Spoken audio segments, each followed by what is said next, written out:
Welcome back to the Quiet Apothecary. Take a slow breath, let your shoulders soften, and settle into wherever you happen to be resting tonight.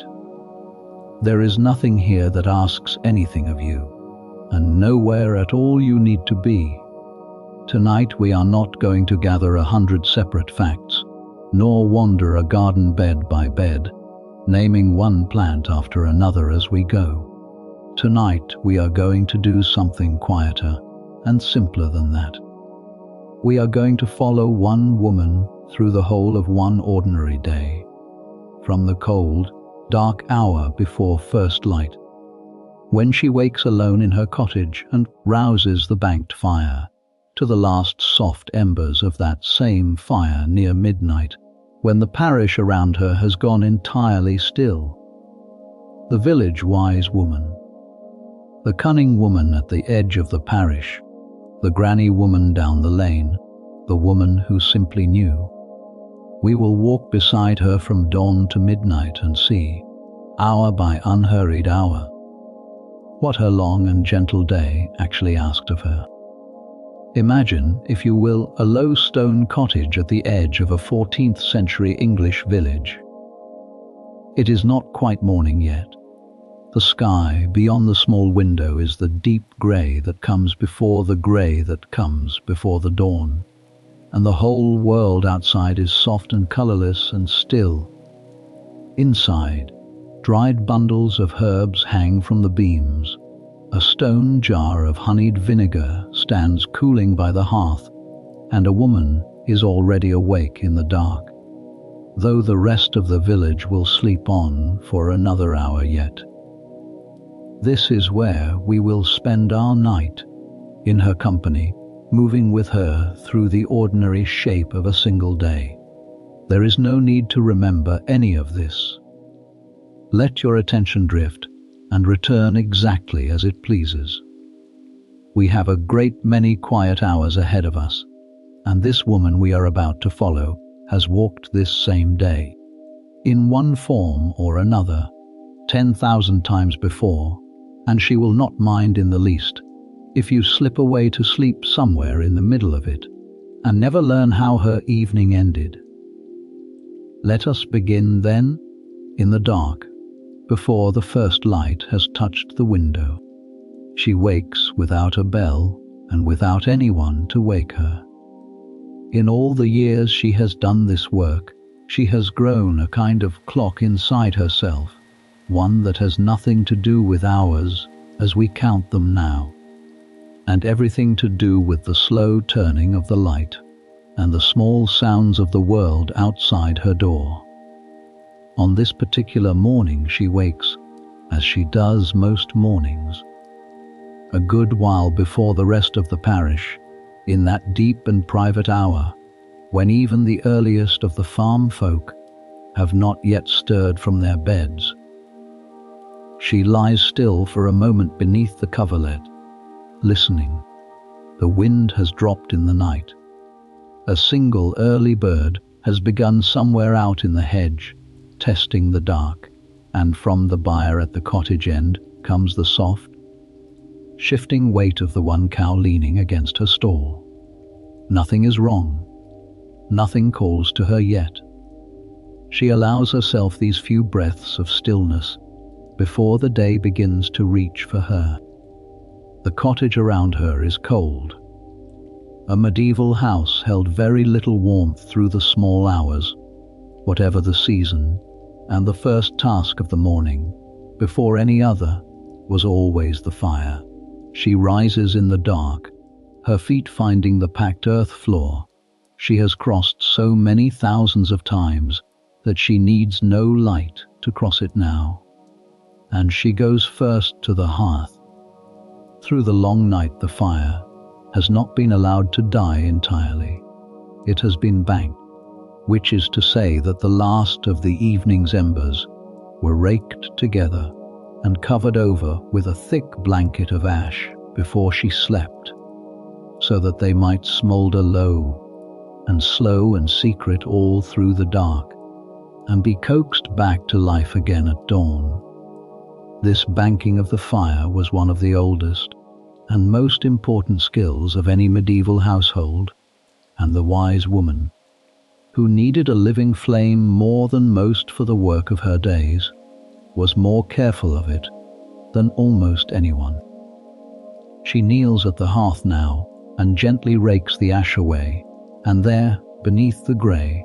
the embers still glow a deep and patient orange, exactly as she left them. She feeds them first with the driest and finest of tinder, a little dry moss, a handful of last year's leaves, a few slivers of split kindling kept in a basket by the stones for precisely this purpose. And she leans close and breathes on them, slow and steady, the way she was taught to breathe on them as a small girl,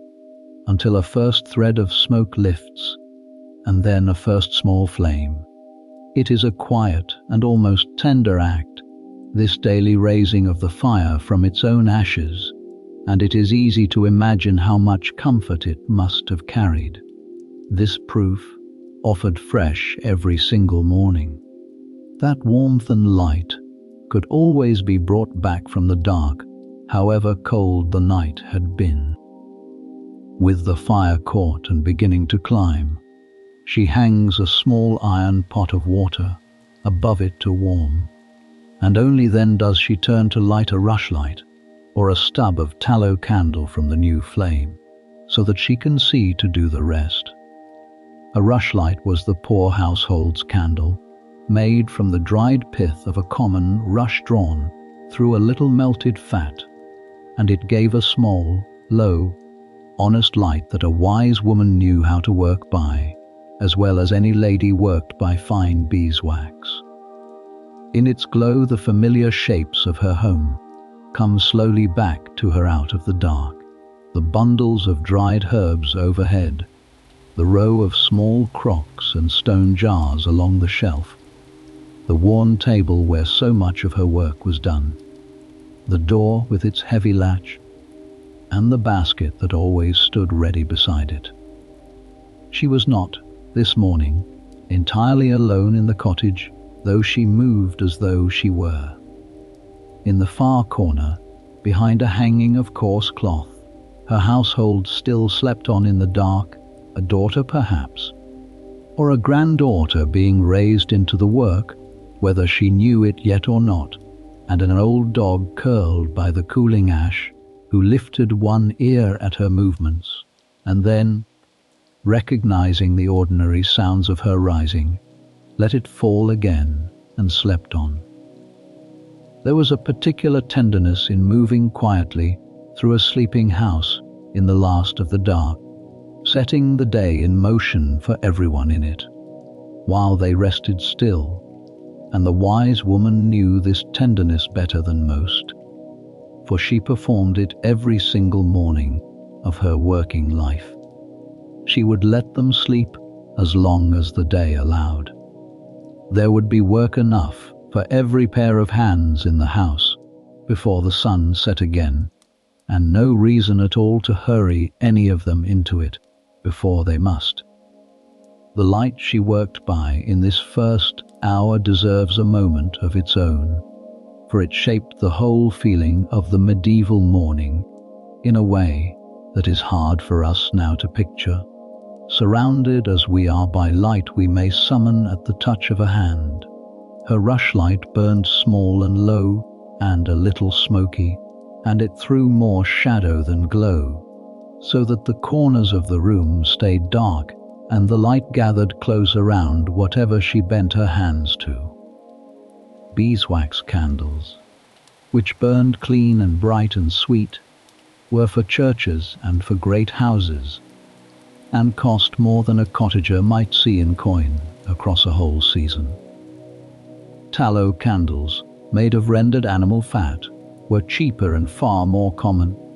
but they guttered and smelled and needed constant trimming of the wick, and even these were used sparingly. And so the wise woman, like nearly all her neighbours, learned to do a great deal in very little light, to grind and strain and measure by touch, and by long habit as much as by sight, her hands knowing the work so completely that the small flame was almost a courtesy to the eyes rather than a true necessity. It is worth pausing here at the very start of her day on why she of all people rose so early. Part of it was simply the shape of medieval life, in which almost everyone rose with or before the sun and went to bed not long after it set, for candles and lamp oil cost money that few could spare to burn away the dark. But the wise woman had her own particular reasons for loving this first hour, and we will come to the chief of them very soon, when she takes her basket out into the grey of the hedgerow. For now it is enough to say that these first waking moments, alone in the quiet with only the fire for company, were among the very few in her whole crowded day that belonged entirely to herself. Once the village woke, she belonged to the village. Here, in the dark before the dawn, she belonged only to the fire and the pot beginning to steam, and her own slow and gathering thoughts.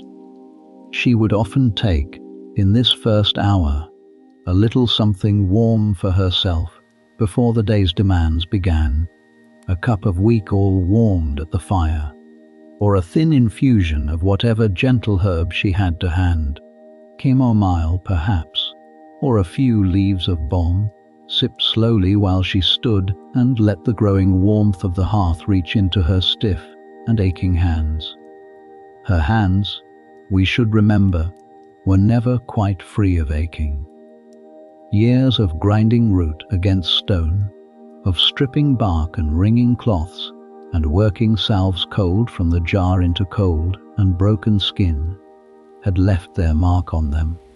as such work always did. This quiet warming of her hands at the morning fire was itself a small daily remedy, one she gave to herself, and it was very likely the first act of healing she performed on any given day, before ever a neighbour came knocking at her door. And so we leave her here for a moment, standing in the low light of the rushlight and the climbing fire, her hands wrapped around a warm cup, the cottage slowly waking into shape around her, the village beyond still deep in sleep. The whole long day lies ahead of her, folded and waiting, and she does not yet know all that it will bring. There may be a birth in it, or a burial,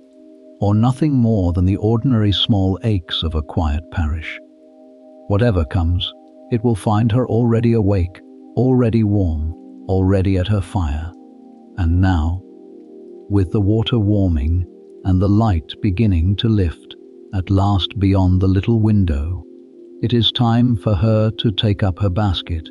and step out into the grey of the early morning, to the place she loved best of all in the whole of her long day. She lifts the latch softly, so as not to wake the household, and steps out into the Hedgerow Round, and we will follow her there now. The air outside strikes cool and clean against her face, and heavy with dew. This, above all, was why she rose so early. The oldest and most widely held rule of the wise woman's whole craft concerned the hour of gathering, and it held, across nearly the whole of medieval Europe, that herbs picked at first light, while the dew still lay thick and unbroken on the leaf, were at their very fullest strength. It was believed that the rising sun, once it climbed high enough to burn the dew away, drew off with it whatever unseen virtue the cool of the night had gathered into the plant, and that a leaf taken after the dew had lifted was a weaker and lesser thing than the same leaf taken in the grey hour before. Whether or not the chemistry of it was quite as she understood it, the practice gave her a good and simple reason to be out in the world at the one hour of the day when it was most entirely her own. She walks the familiar path from her door out toward the hedge, and the world at this hour is grey and hushed, and almost without colour, the grass soaking her hem to the knee within a dozen steps, her own footsteps, and the occasional startled clatter of a waking bird, the only sounds in the whole grey morning. Several later folklorists, gathering the last living memories of this practice, long after it had faded from ordinary use, described these early gathering walks almost wistfully, as a private hour that belonged to the herb woman and to no one else in the parish, a stretch of quiet at the very start of the day that she carried with her. In some sense, through all the noise and demand of the hours that followed, she does not gather at random. In her head she carries two calendars at once, running side by side, and she consults them both without ever writing a word of either down. The first is the great turning wheel of the agricultural year, the same one that governed every soul in the village, telling her which plants stood ready in which season, when the elder would flower,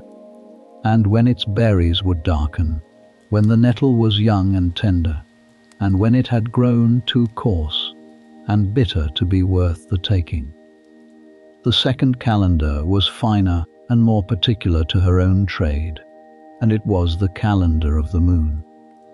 Many wise women kept careful account of the moon's phase before they set out to gather, on an understanding passed down without question through the generations. Roots and bulbs,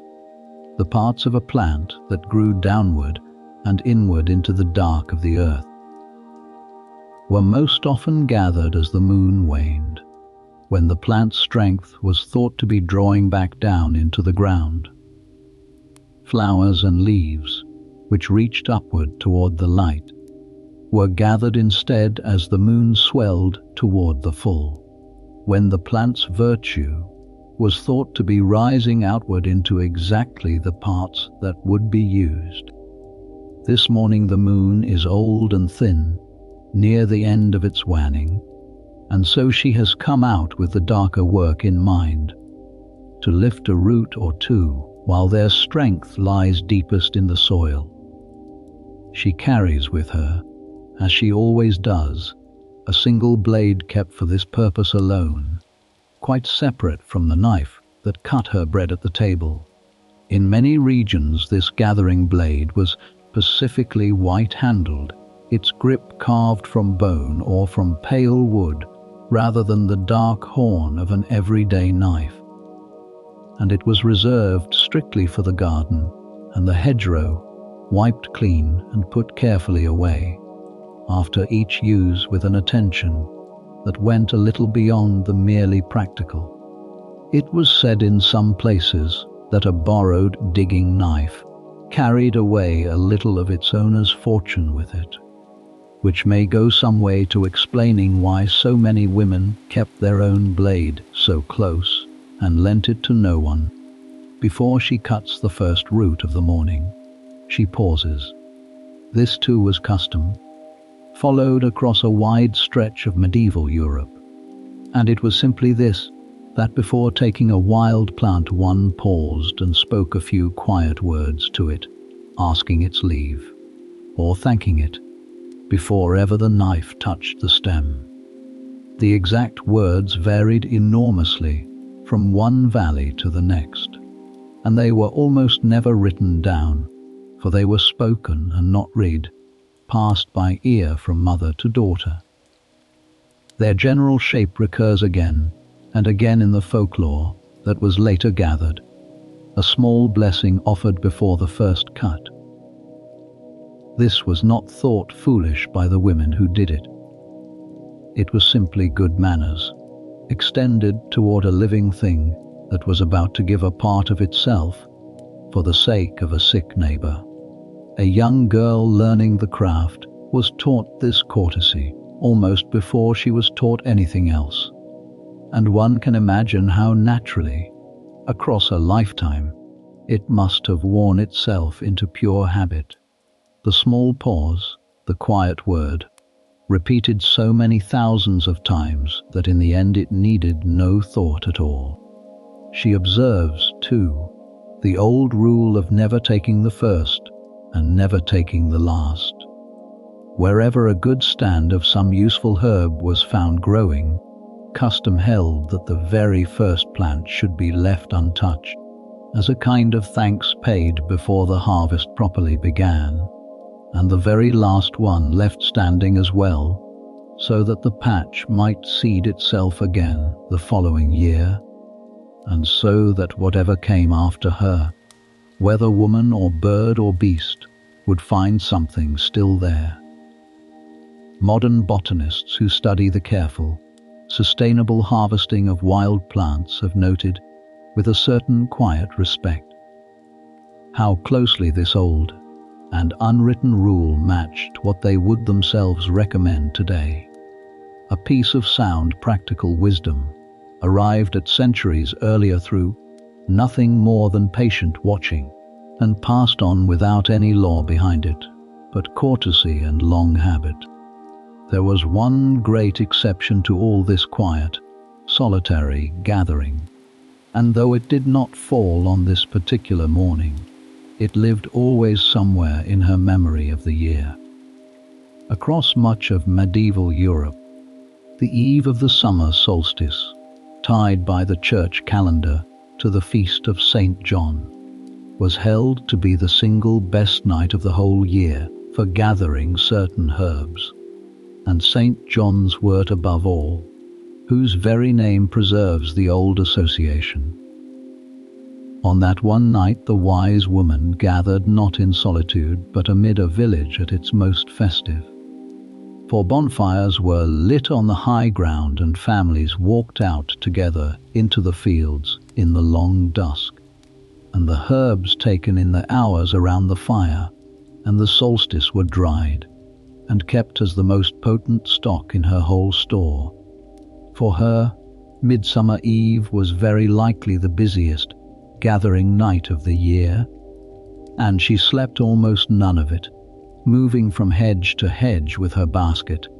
while her neighbours sang and danced around the flames, and kept their rare and welcome holiday. But that was a night of high summer, and this is an ordinary morning, and she gathers alone. As she works, she reads the sky and the air out of long habit, for a wise woman was, of necessity, a reader of weather as well as of plants. The way the dew lay, the direction of the small dawn wind, the behavior of the birds and the bees, the ache in her own worn hands, all of it fed a quiet, running judgment about what the day would bring, and whether she ought to gather a little extra, now against a wet spell that might keep her indoors.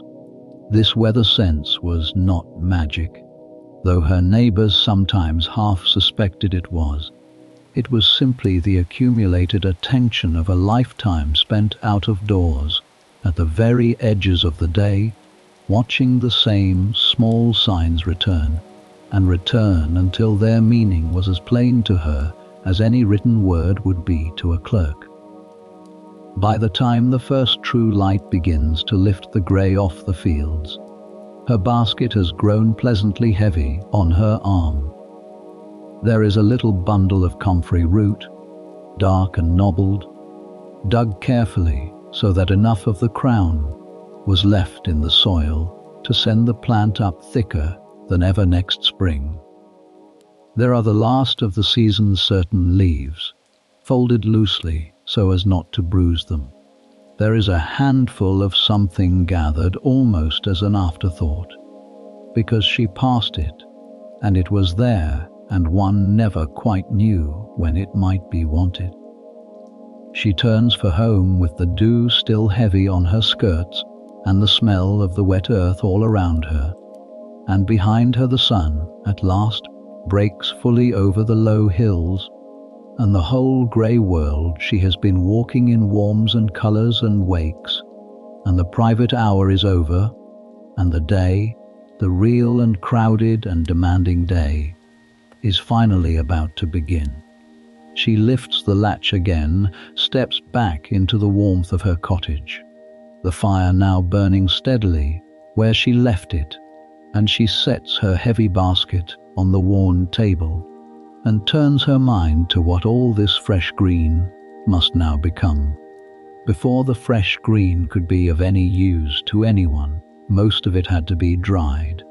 and so the wise woman's first task with her morning's basket was to carry the greater part of it up, or across, to the driest corner of her house, the place where last season's harvest already hung in its slow, patient waiting. In a poor cottage this might be no grander than the underside of the roof beams, where the rising warmth of the hearth and the constant thin drift of wood smoke kept the air dry and discouraged the moth and the mould. In a somewhat better house, it might be a small loft under the thatch, reached by a ladder, a low and dim and fragrant space where a person could barely stand upright, every beam and every peg of it hung with bundles. Whatever its exact shape, this drying place was the true storehouse of her whole craft, and she tended it with more care than she tended almost anything else she owned. She tied the fresh herbs into small, loose bundles, never tight ones, for a bundle bound too tightly would hold the damp in its heart and spoil from the inside, while the outer leaves dried well enough to fool the eye. Each bundle she hung head downward from a beam or a stretched cord, so that whatever virtue lived in the plant was thought to settle down into the leaves and flowers rather than draining away into the cut stem. She left good air between one bundle and the next, and she turned them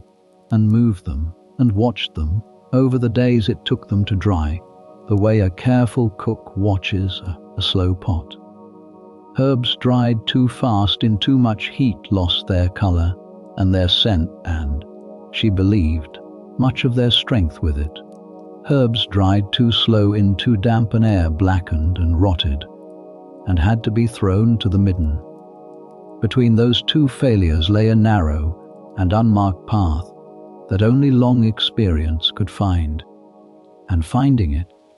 morning after morning and season after season, was one of the quiet arts of her trade that no one ever thought to praise her for. The loft in the grey morning light was a place of extraordinary richness to the nose, if not much to look at. The dusty sweetness of dried chamomile, the sharp green ghost of mint and balm, the strange, clean bitterness of wormwood and rue, the warm hay smell of meadowsweet, which some kept strewn on the floor as much for its scent as for anything else.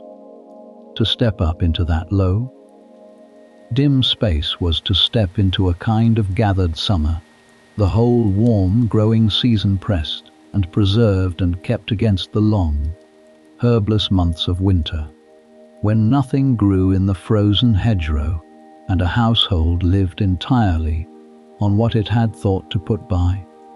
A wise woman standing in a hard winter rested very largely on how well she had filled this loft in the easy months before it, and she knew that, and she filled it accordingly. Always a little more than she thought she would need. This putting by against the winter was, for her, a matter far more serious than mere thrift. The medieval year had a long and hungry season in it, the herbless months from the first hard frost to the first new green of spring, during which the hedgerow gave nothing, and the garden lay black and bare, and a household fell back entirely upon what it had gathered and dried and stored while the growing season lasted. A physician of the town could send to a distant market for what he lacked. The wise woman could not. If a winter fever came, and she had no meadowsweet dried to ease it, and no elder syrup laid by for the cough that followed, Then there was simply nothing to be done but wait and hope and offer what comfort a warm coddle could give.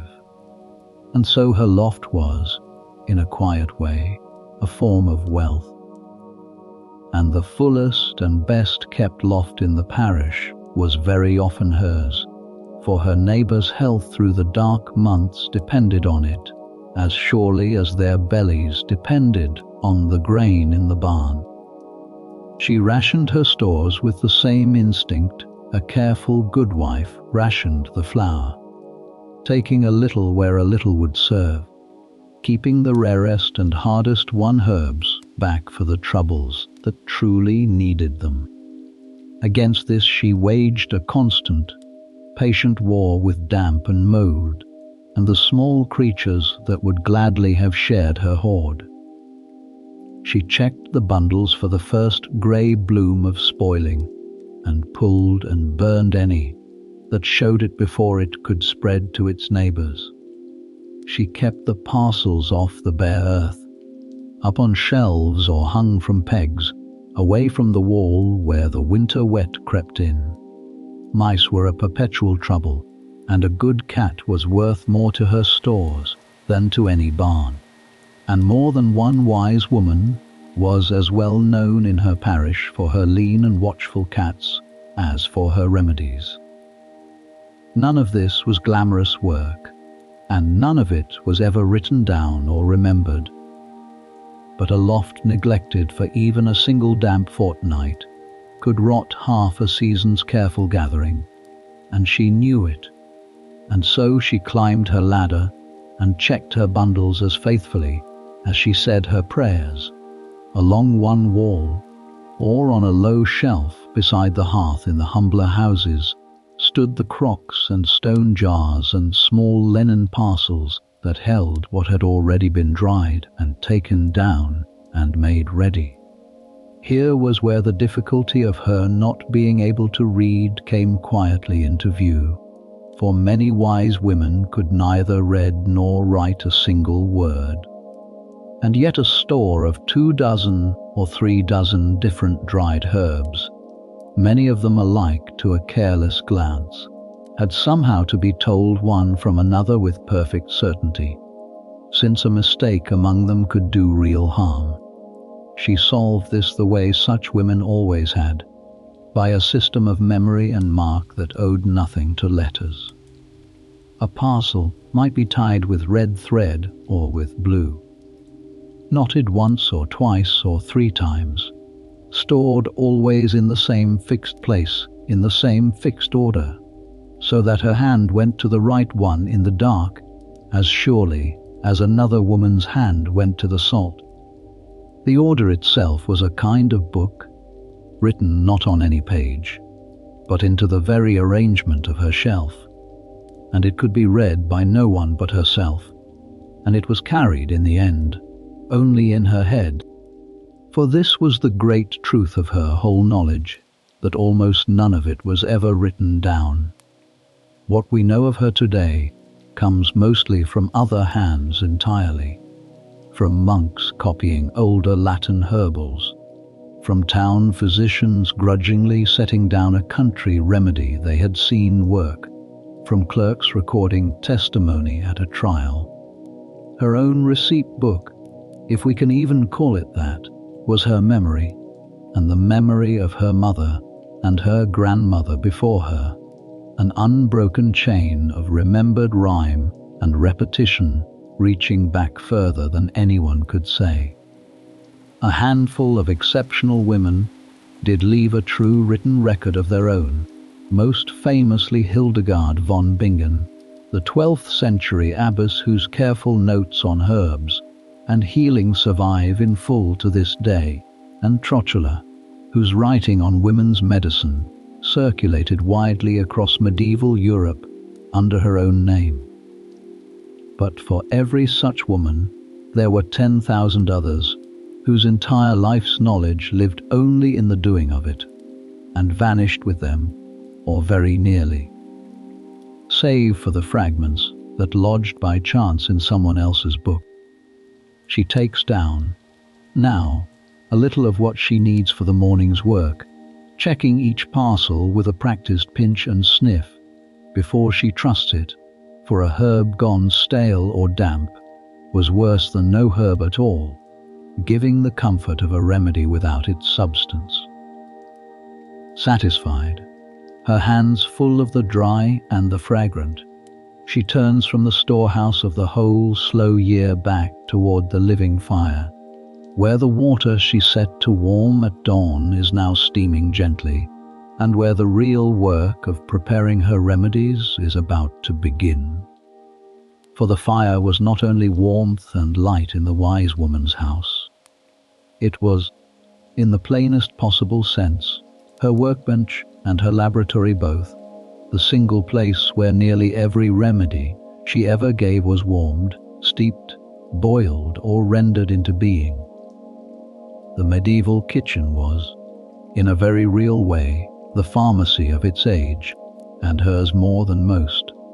She had no rows of gleaming instruments, no scales calibrated to the grain, no printed formulary to follow line by line. She had a good fire, a few iron pots and earthen pipkins, a mortar and pestle worn smooth with use, a store of dried herbs, and a set of methods so old and so well proven that they have scarcely changed even into our own time. The first and simplest of these was the infusion, which is nothing more, in truth, than the making of a tea. The soft parts of a plant, its leaves and its flowers, were placed in a vessel, and water brought just off the boil was poured over them, and the whole was covered and left to stand for a little while, so that the water might draw out the plant's virtue. She covered it always, for she had learned, without any need to know the reason, that an uncovered infusion lost much of its worth into the rising steam,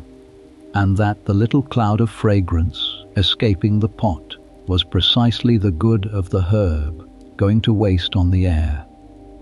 An infusion was for the gentle herbs and the delicate parts, for chamomile and balm, and the flowers of the elder, for anything whose goodness would be boiled away or spoiled by too rough a handling. For the harder parts of a plant, the roots and the barks and the tough woody stems, an infusion was not enough, and here she turned instead to the decoction. The comfrey root she had dug that very morning, once it was cleaned and cut small, would go into a pot of cold water set over the fire and brought slowly to a simmer, and there it would be held, gently, for a good while, sometimes until the water had reduced by a third, or even a half, so that the stubborn virtue locked in the hard tissue of the root was drawn out fully into the liquor. A decoction took time and patience, and a watchful eye on the fire, and it filled the whole cottage with the earthy smell of simmering root. But for many of the strongest remedies, it was the only way. And a wise woman's morning very often had a decoction quietly, murmuring at the edge of the hearth all through it, tended between a dozen other tasks. There was, alongside these, a third way of drawing the virtue out of a plant, one that used neither water nor heat but time and strong drink, a handful of a herb left to steep for days or weeks in wine, or in what strong spirit a household could come by, would slowly surrender its goodness into the liquid, and the result, decanted off and kept in a small stoppered vessel, was what we would now call a tincture, a concentrated remedy given only a few drops at a time. The finer art of true distilling, the drawing off of scented waters and strong spirits through a still, belonged mostly to the manor houses and the monasteries, where there was money for the vessels and leisure for the craft. But even the humblest wise woman knew that a bitter root left long enough in a jar of wine gave up its strength to the wine, and she kept a tincture or two of her, most trusted plants against the troubles that came on too fast to wait for a fresh decoction to be simmered. Behind all these preparations lay a way of understanding the body that she had absorbed without ever studying it, the old teaching of the four humours,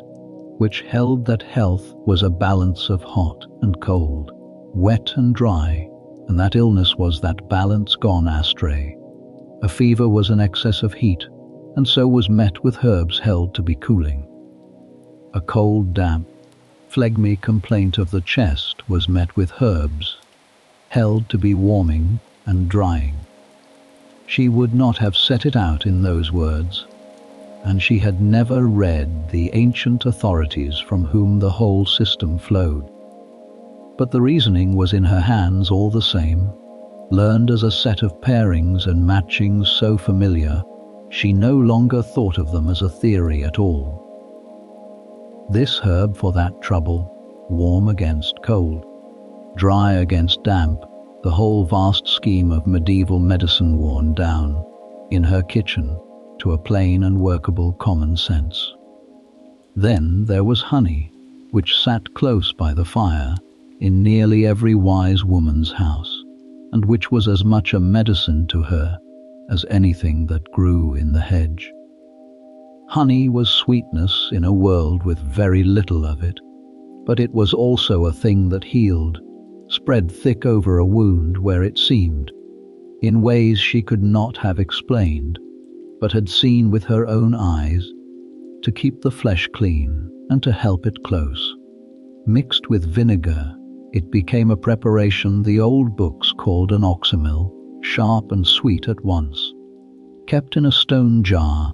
and given by the spoonful for coughs and sore throats and the thick chest of a winter cold. That very jar of honeyed vinegar we saw cooling by her hearth at dawn was no idle piece of kitchen furniture. It was one of the most reached for remedies in her whole store, and a good deal of the parish had been dosed from it, one spoonful at a time, across the years. And then there were the salves, the thick healing ointments worked cold into broken and aching skin, and these too began at the morning fire. She would render down a little tallow or lard, or melt a knob of precious beeswax if she had it, and into the warm fat she would stir the dried flowers of the calendula, that bright orange marigold she prized above almost every other plant for wounds, and set the whole to steep in the gentle heat until the fat had drawn the flower's virtue into itself and taken on its golden color. Strained and left to cool, and set firm in a small pot. This became the salve she spread on cuts and burns and on the raw, chapped hands of everyone in the parish who worked out of doors through a hard winter, herself first among them. Comfrey went the same way, and plantain, and a dozen other quiet green things, each one becoming, at her fire, a small pot of ordinary everyday healing that cost nothing but her time and her care. Where a remedy needed to keep for many months, and to be pleasant enough that a sick child would take it without a fight, she made instead a syrup, boiling the juice or the decoction of a herb together with a good quantity of honey, until the whole thickened and grew rich and sweet, and would keep, in a stoppered jar, most of the way through a winter. The elderberry syrup she cooked down each autumn from the dark berries of the hedge was perhaps the best loved of all, dosed by the spoonful against the coughs and chills of the cold months, sweet enough that it was welcomed rather than endured, and effective enough that its memory has never quite died out even now. A well-made syrup was a small triumph of the wise woman's kitchen, a way of carrying the goodness of a summer hedgerow forward, unspoiled and even improved, into the very depth of the year when it was most sorely wanted. Last of all, For those already sick and weak and off their food, there were the warm and nourishing drinks that stood somewhere between medicine and meal, the caudles and the possets that were the very heart of medieval sickroom cookery. A caudle was a warm, thickened drink, often of ale or thin wine, beaten up with a little egg and sweetened and spiced and gently warmed, given to a woman after childbirth or to anyone worn thin by fever, on the sound understanding that a body could not mend on nothing, and that a warm and strengthening drink it could actually keep down was worth more, sometimes, than any bitter tincture. A posset was its cousin, warm milk curdled with ale or wine and sweetened, soothing to a raw throat and settling to a troubled night, in deciding when plain food became physic and a bowl of warm broth became a remedy. The wise woman drew on a knowledge every good housewife shared, but she drew on it more deeply and more deliberately than most. This particular morning she had a batch of the cough syrup to make up, for her store of it had run low across the last damp week, and the coughing season was not yet done. And the making of it was a good example of the whole patient art. She set the dark elderberries she had cooked and strained the day before back over the fire with a good measure of honey, and let the two cook slowly down together, stirring and skimming, watching the color deepen and the liquor thicken, until a drop of it drawn up and cooled on the back of a spoon held its shape as a good syrup should. It was slow work, and it could not be hurried, for a syrup rushed at too fierce a heat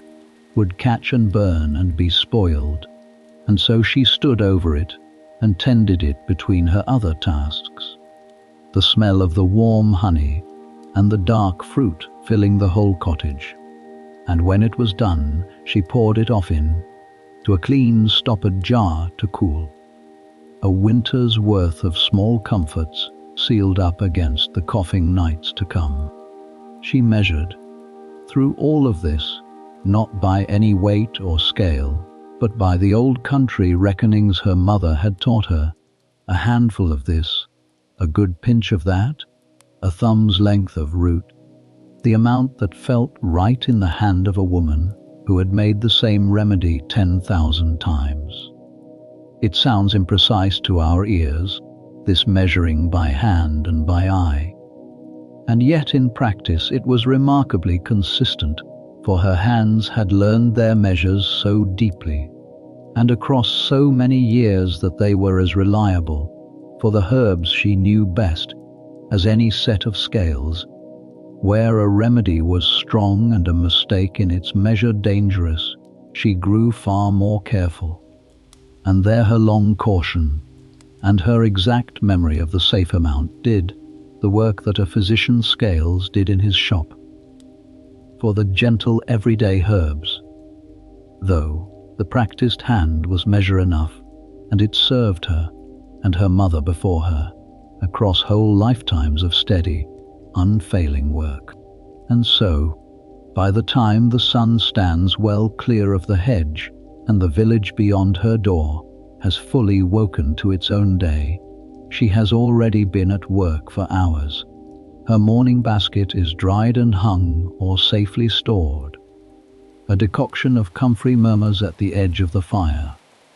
A fresh pot of salve cools and sets on the sill. The honeyed vinegar has been topped up. A caudle's worth of ale stands ready should it be wanted. Her whole small pharmacy is warm and stocked and open for the day. And it is at just about this hour, with everything made ready, that the first of the day's callers will lift the latch of her gate and bring her the first of the day's troubles, and we will meet them with her now. The first knock, when it came, was soft, almost apologetic, the knock of someone who has walked a good way in the early morning with a worry pressing on them, and is not entirely sure of their welcome. But the wise woman's door was, in a manner of speaking, always open, and everyone in the parish knew it. Her house stood a little apart from the cluster of the village, near the last field before the common land began, and this was rarely an accident, for a house at the edge was easier to reach at any hour without waking half the street, and it kept the stronger smells of her trade a little apart from her neighbours' doors, and it offered, above all, a kind of quiet privacy to anyone who came to her with a trouble they would, rather the whole village, did not hear of. A family arriving with a private grief could reach her latch without passing every window in the parish, and that discretion, offered without ever being asked for, was itself part of what her neighbours valued in her. She opened to a young mother with a child on her hip, the child flushed and fretful and too hot, the mother's face tight with the particular fear that belongs to a parent in the small hours of a fever. And here we see the first and truest thing about how the wise woman worked, which had nothing to do with any herb at all. She did not hurry. She drew the mother in out of the cool morning, sat her down on the bench by the fire, and let her tell the whole of it in her own time. The fever, the poor night, the child's refusal of food, all the small circling worries a frightened mother needs to set down somewhere. Only when the telling was done did the wise woman lay the back of her own worn hand against the child's brow and cheek and neck, feeling the heat of it, watching the eyes, the breathing, the colour, gathering in a few unhurried moments a truer picture than any question could have given her. This calm,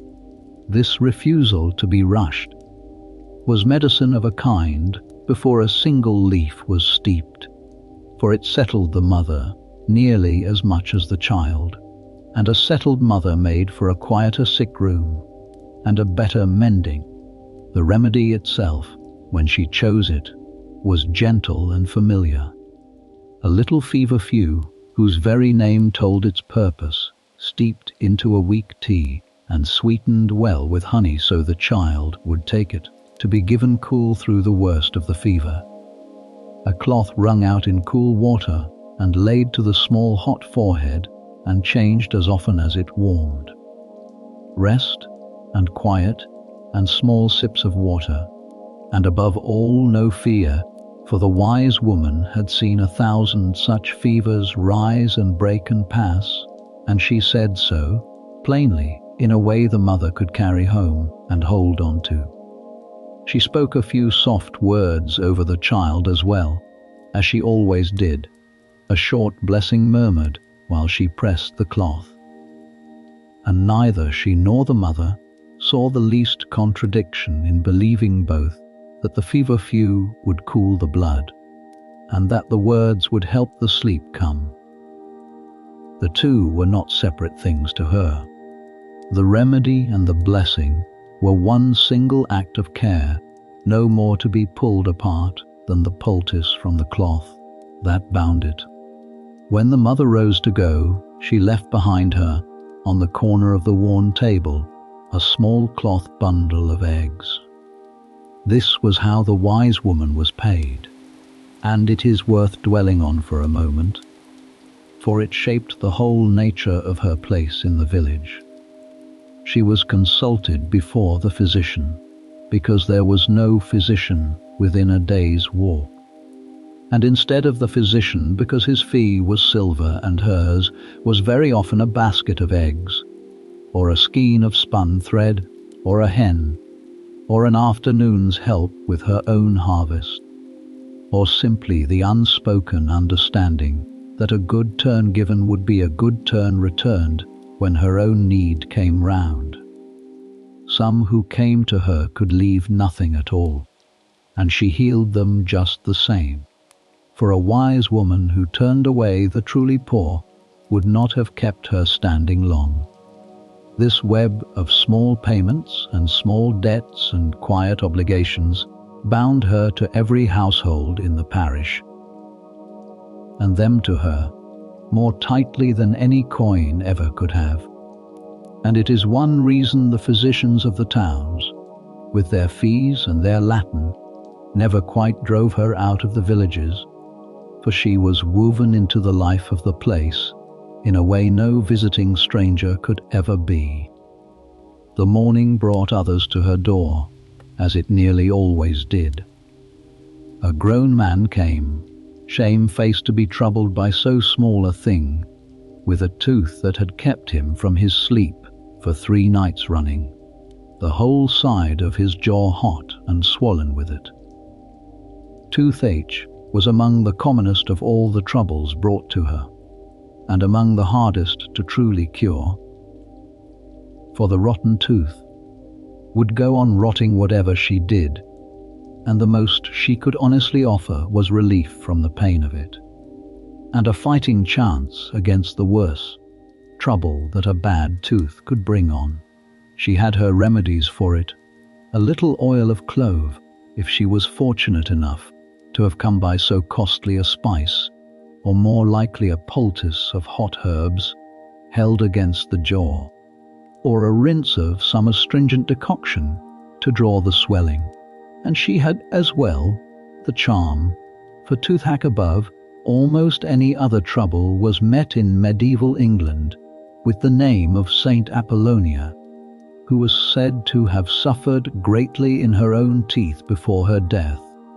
and was called upon for toothache in cottage after cottage across the land.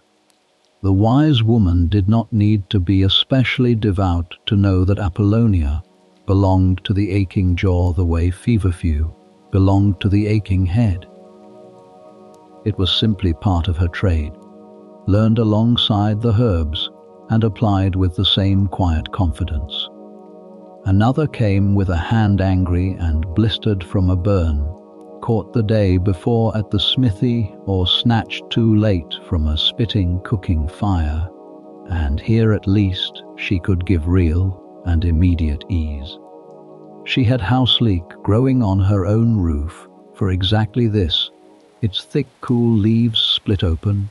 and pressed to the burn to draw out the heat, and she had her golden calendula salve setting fresh on the sill. And between the two she could take the fire out of a burn and keep it clean while it healed as well as anything the age could manage. She dressed the hand, bound it lightly, and sent the man off with a small pot of the salve and clear instruction to keep the binding clean, and to come back to her at once if red streaks began to climb the arm, for she knew, without knowing the reason, that such streaks meant a deep trouble that no salve could reach. This plain, practical watchfulness, this knowing of the signs that meant danger, was as much a part of her craft as any remedy, and it saved more lives in the long run than any charm. There came, too, that morning, a woman no longer young, who waited until the others had gone before she spoke, for her trouble was one of those a woman brought quietly, an old sore on her lower leg that had opened again and would not heal, the kind of slow, weeping, stubborn wound that plagued so many who stood and walked and worked all their lives on hard ground. The wise woman knew such sores well, for they were among the commonest of all the lasting troubles of country life, and she knew too that they asked above all for patience, for cleanliness, and for the right dressing faithfully renewed. She cleaned the old sore gently, and dressed it with a salve of her golden calendula and a leaf of the plantain that grew in every trodden path and was among the most trusted wound herbs of the whole tradition. And she bound it clean, and she spoke plainly to the woman about keeping it so, and about resting the leg when she could, which they both knew she could not often do. It would not mend quickly, and the wise woman did not pretend it would, but with steady care it could be kept from the worst trouble that such a sore could bring. And the woman went away with her salve and her clean binding, and, as much as either, the comfort of having been tended by hands she trusted. These quieter troubles, the ones brought late and spoken low,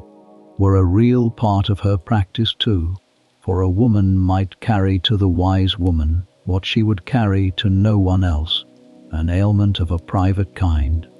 a fear she could not name to her own family, a grief that had settled into her body as an ache. The wise woman received all of it with the same unhurried calm, and asked no more than she was told, and kept, without ever being asked to, the confidence of everything that passed her threshold. This discretion was itself among the things her neighbours valued most in her, and it was part of why her house stood a little apart at the edge of the village, so that those who came to her with the troubles they wished no one else to know of could reach her door unseen. The troubles that came to her across an ordinary week were, for the most part, the small and constant ailments of hard-working country lives, and she knew each of them the way a shepherd knows his own hills. The aches of joints worked too long in the wet and the cold. The agues, those recurring fevers that came and went with the seasons and the marsh air, met with willow bark and with patience. The griping pains of a stomach set wrong by poor or hurried food. The coughs and thick chests of winter. The cuts and sprains and broken places of a life lived among carts and beasts and heavy tools. The chapped and cracking skin of hands and heels worked raw through the frosts. None of these were dramatic, and few of them ever made their way into any chronicle. But they were the true and daily fabric of illness in a medieval village. And she met them, one after another, with a store of remedies so well proven and so patiently applied that they served for the ordinary run of complaints, quite as well as anything the learned physicians of the towns could offer, and a great deal more kindly. She knew, too, the edges of her own knowledge, and this knowing was itself among the most valuable things she carried. There were troubles she could ease but not cure, and troubles she could not touch at all, and a wise woman who pretended otherwise soon lost the trust that was her only real standing. When a case ran beyond her, she said so plainly,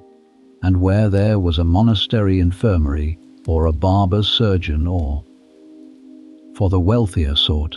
a learned physician within reach, she would counsel a family to send for them, and think none the less of herself for it. This honesty, this refusal to promise what she could not give, sat at the very root of why her neighbours trusted her at all, for they had learned across the years that when the wise woman said a thing might be mended, it very often was, and when she said, gently, that it lay in other hands now, they believed that too, and were the better prepared for whatever came.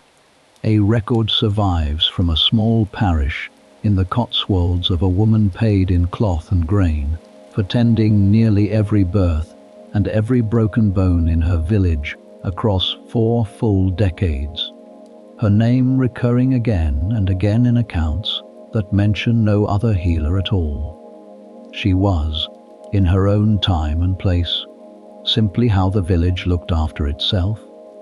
and the steady procession of small troubles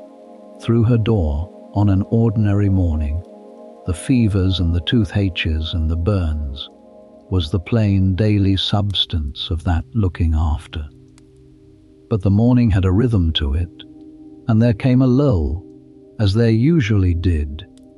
when the early callers had been seen, and the noon callers had not yet gathered themselves to come. And in that lull the wise woman stepped out of her own door into the small bright world of her garden, and we will follow her there now. The plot of ground just beyond her threshold was, to a passing eye, a wild and crowded tangle, nothing at all like the neat squared beds of a great physic garden behind its iron rails. But there was nothing careless about it. Every plant in it stood where it stood for a reason, and the ones she reached for most often and trusted most completely grew closest of all to the door, planted so near the path and so near each other that a visitor's skirts brushed against 3 or 4 of them before ever reaching the step. Rue grew there by the doorstep, low and blue-green and bitter-smelling, valued both as a wound herb and, in the old country belief, as a plant that turned aside illness, and ill will simply by growing where a collar had to pass it to come in. Feverfew crowded beside it, the very plant she had just steeped for the fevered child, and the bright calendula, and further along the shaded wall the tall, rough leaves of comfrey, the knitbone whose grated roots set a broken limb, nearly as well as any splint. She moved among them now in the mid-morning sun, and her tending of them was itself a kind of unhurried pleasure in a crowded day. She weeded a little, and pinched back what had grown leggy, and noted with a gardener's quiet satisfaction what stood ready to be picked, and what needed a few more days of sun. She handled the rue with a particular care, for she had learned long ago, the hard way, as every wise woman did, that its sap could raise an angry rash on bare skin in strong sunlight, and she passed that warning on to any girl learning beside her before she let her near the plant at all. This garden by the door was not merely a store of medicine. It was, in its small way, the very heart of her practice, the place where the whole long chain of her craft began, and to tend it in the sun of a fine morning, with the fever seen to, and the next trouble not yet arrived, was as close to rest as her day was likely to bring her. But she was not alone in the garden, for at its sunny edge stood her bees, and to them she now turned. A wise woman's hives were far more to her than a source of sweetness,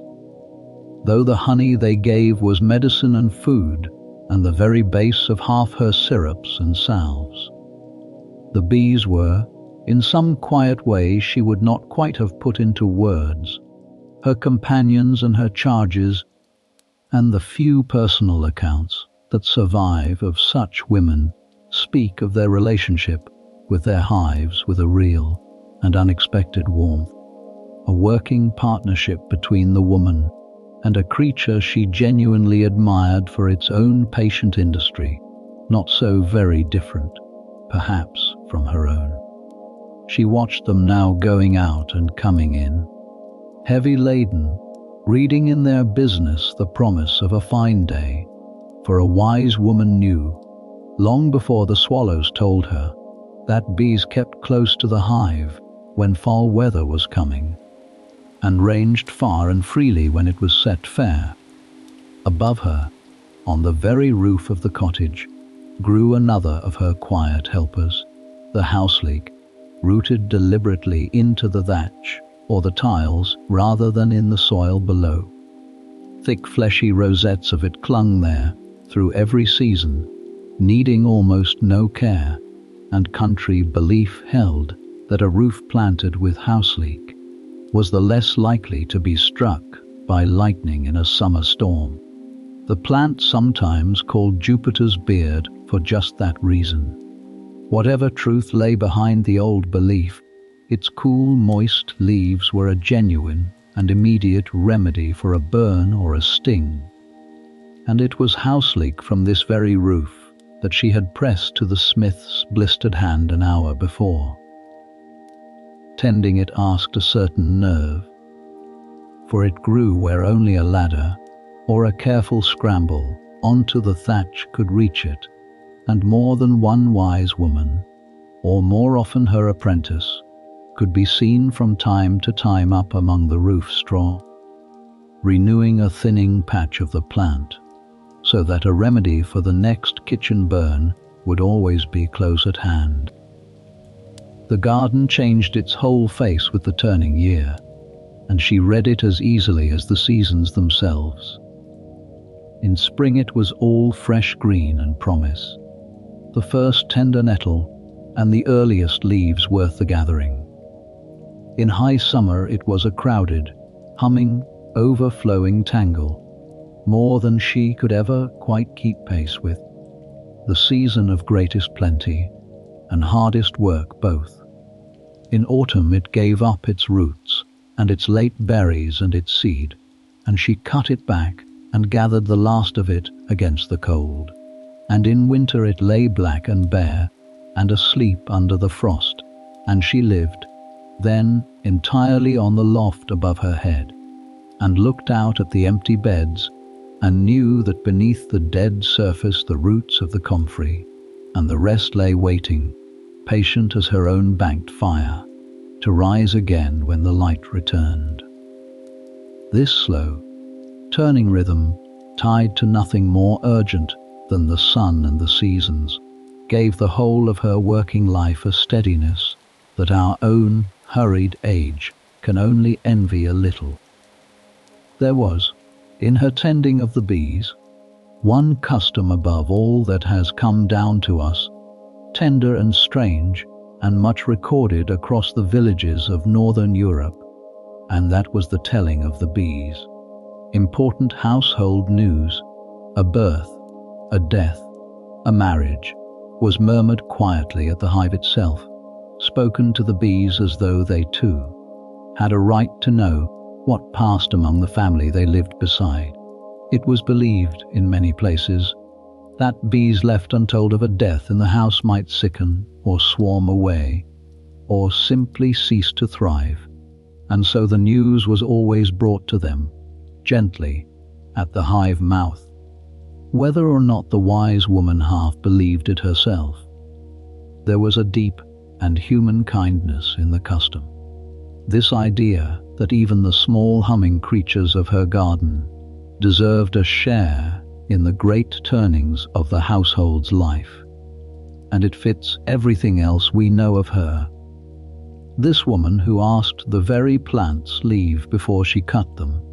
and left the first and the last of every patch for whatever came after. Hung to dry above the porch, where she passed it a dozen times a day, was a bunch of southernwood, that small silvery grey herb the country people called lad's love,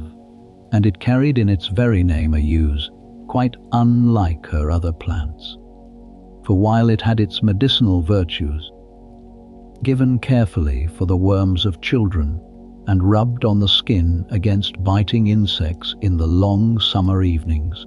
its truer fame was as a token of courtship, a sprig of it worn or given as a small quiet sign of affection between a young man and a young woman.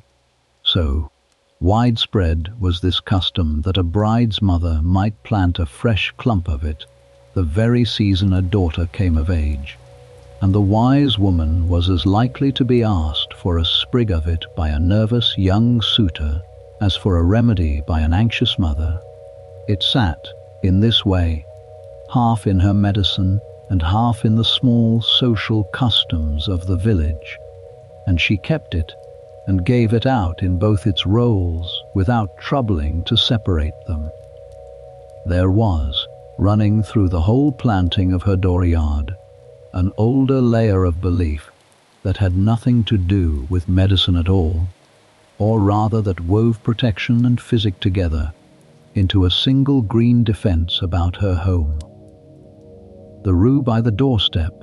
the house leek on the roof, a bunch of some guardian herb over the lintel, were valued not only for the cures they gave, but for the ill they were thought to turn aside, standing between the household and sickness and misfortune, and the unseen troubles of the world. Whether or not the wise woman held these beliefs as firmly as her neighbours did, she planted with them in mind. For a garden was never only a store of medicine to the medieval eye, but a living hedge of safety as well, and the crowded green about her door was, in this older understanding, as much a wall as any of stone. She stood a while longer among the hives and the crowded green, letting the sun warm her aching hands, in no hurry at all to be anywhere else. And it was into just such a quiet, unremarkable moment of the mid-morning that the day's great business arrived, in the form of a breathless child come running down the lane from the next hamlet with a message that changed the whole shape of the hours ahead. We will hear that message with her now. The child who came running down the lane was perhaps 8 or 9 years old, sent ahead of a slower messenger, because a child could run where a grown woman heavy with the news could not.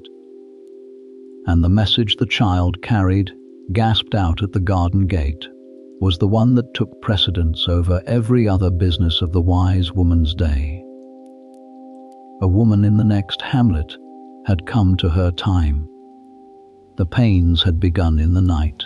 and strengthened through the morning, and the household had judged the hour right at last to send for the one person the whole district trusted above all others to see a mother safely through. For if the wise woman was many things to her parish, healer and herb gatherer and layer out of the dead, she was, before and above all of these, a midwife, and it was in the birthing room that her knowledge was most needed, most tested, and most quietly heroic. She did not hesitate. A birth waited for no one, and a call to a labouring woman set aside every lesser trouble as surely as a fire in the roof would have. She left the weeding half done, and the bees to their humming, spoke a few quick words to the girl of the household about the callers who might yet come, and what small comforts to offer them, and turned at once to make herself ready. And here she took up not her everyday basket, but another, kept apart and prepared with particular care, the birthing basket, which held the things she would need for the long and uncertain work ahead. Into it, or already waiting in it, went a store of clean linen cloths, the cleanest the house could furnish, for whatever else the age did not understand. The value of clean linen at a birth was known by every good midwife in her bones. There went a small flask of oil, sweet oil if she had it, for anointing and easing. There went her store of the particular herbs of the birth stool, dried and ready, chief among them the leaf of the raspberry, brewed into a tea, and given through the labour on the old and sound understanding that it strengthened and steadied a woman's travail. There went mugwort, long tied in folk practice to the business of birth, and, where it could be had, the strange root the old herbals called birthwort, which was given for childbirth in part, it was said, because the very shape of its flower was thought to echo the shape of the womb, a piece of the old reasoning the physicians called the doctrine of signatures, in which a plant's form was read as a sign of the trouble it was meant to mend. She carried, too, a good sharp blade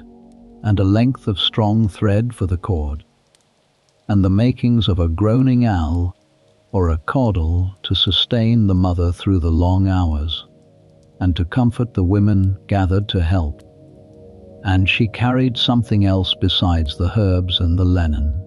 something that spoke to the other half of her art, for a medieval birth, was hedged about with prayer and blessing at every turn. Many a midwife carried a birthing girdle, a long strip of parchment or of cloth inscribed with prayers and holy names, to be laid across or bound about the labouring woman as a comfort and a guard through her danger. The finest of these were kept by churches and by monasteries and lent out to women in their travail. Precious things, worn soft and stained with the touch of birth after birth, believed to carry real protective virtue. Above every other holy name spoken, in the birthing room stood that of Saint Margaret, the patroness of childbirth,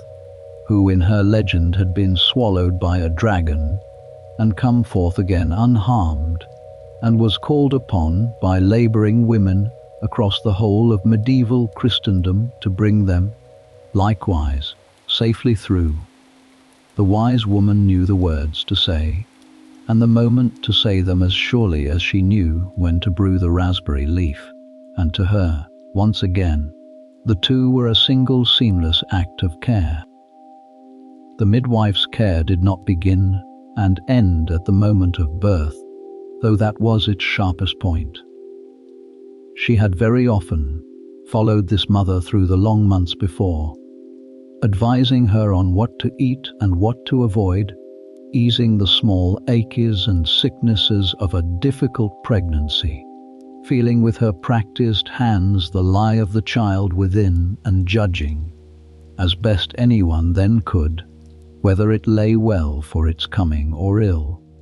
And her work would go on well after the birth as well, through the delicate days of the lying, in the care of the newborn and the slow recovery of the mother. To be called to a birth was, in truth, to be called to the whole great passage of it. And she carried in her memory the entire arc of this woman's coming motherhood, as she walked toward her now. Alongside the herbs and the holy girdle, the birthing basket often held small objects of a stranger and older kind, amulets trusted to ease a hard delivery. Chief among these was the eagle stone, a curious hollow stone with a smaller stone rattling loose inside it, which the old belief held could draw a child from the womb much as it was thought to draw the birth of the young eagle, and which was bound to the labouring woman's thigh, and then, at the last, moved down to hasten the delivery. A piece of red coral, a fragment of some saint's relic, a written charm folded small. Any of these might travel in her basket beside the raspberry leaf and the clean linen, and she saw no more contradiction in carrying them than in carrying the herbs. For in the birthing room a woman used everything she had, the proven and the hopeful alike, and asked no hard questions of any of it, so long as it brought comfort and did no harm. There was, in many places, a more formal side to her calling than we might expect, for the midwife's work touched on matters the church would not leave wholly to custom. In a number of dioceses a midwife was licensed by the church authorities and made to swear an oath before she practiced, and the terms of that oath tell us a great deal about how her role was seen. She swore, commonly, to serve rich and poor alike, to keep faithfully the secrets of the families she attended, to use no sorcery or unlawful craft in her work, and, most gravely of all, to baptize with her own hands any child that seemed likely to die before a priest could come, for a soul unbaptized was held to be a soul in peril, and in that one extremity the midwife was granted a spiritual office that fell, ordinarily, to the priest alone. This licensing was uneven and far from universal, stronger in some times and places than others. But where it held, it marked the midwife out as a woman and trusted by both her neighbours and her church with responsibilities of the very highest sort. We should not pretend the work was without its weight. Childbirth was the most dangerous passage of a medieval woman's life, and both mother and child stood in real peril through it. And the wise woman knew this better than anyone alive, for she had sat with the losses as well as the joys, and carried the memory of both. But knowing it did not unsteady her. If anything, it was the very source of her calm, for she had learned across a lifetime of births that a frightened, hurried, flustered birthing room served no one, and that the greatest gift she brought through the door, before any herb or any charm, was her own unhurried steadiness, the plain evidence in her face and her hands that she had seen all this many times before, and was not afraid. That steadiness was, in its way, the truest remedy in her whole basket, and she gathered it about herself now as she settled the basket on her arm. She took a last look about her cottage, banked the fire down so it would keep but not spread in her absence, gave a final word to her household, and stepped out of her own gate onto the lane, turning her face toward the next hamlet, and the work that waited there. The afternoon light lay golden and long across the fields, and the way ahead of her was a good mile or more of open country, and we will walk it beside her now. The road between one hamlet and the next was, in truth, hardly a road at all by our reckoning, a track worn into the earth by generations of feet and hooves and cartwheels, muddy in the wet seasons and rutted hard in the dry, winding along the edges of the great open fields where the villagers' strips of crop ran side by side, without hedge or fence between them. She knew every yard of it. She had walked this same track in high summer and in deep snow, by the noon sun and by lantern light in the black middle of the night, in her youth with a quick step, and now, in her later years, more slowly, and with more care for where she set her feet, but always when the call came, without fail. The willow handle of her basket was worn smooth and dark from thousands of such journeys, and the plain fact of her walking, whatever the hour and whatever the weather, was in the end the truest thing about her whole vocation. She showed up. That, more than any single herb, was the heart of it. The walk gave her something her crowded days rarely did, which was a stretch of solitude and quiet in which to think. As she went, she turned her mind to the woman she was going to, gathering up in her memory everything she knew of her. Was this a first child, with all the long uncertainty of a first labor, or had she borne before? And if she had, how had those births gone, easy or hard? And was there anything in them to watch for now? A wise woman carried in her head a kind of unwritten record of every woman in her district, their constitutions and their histories and their particular troubles, a memory built up birth by birth and fever by fever across the years, and she consulted it now as a physician might consult his notes, save that hers lived only in her mind. This quiet mental preparation, this running through of what she knew before she ever reached the door, was part of what made her calm when she arrived, for she came already half prepared for whatever she was likely to find. This particular walk fell in the golden ease of a fine afternoon,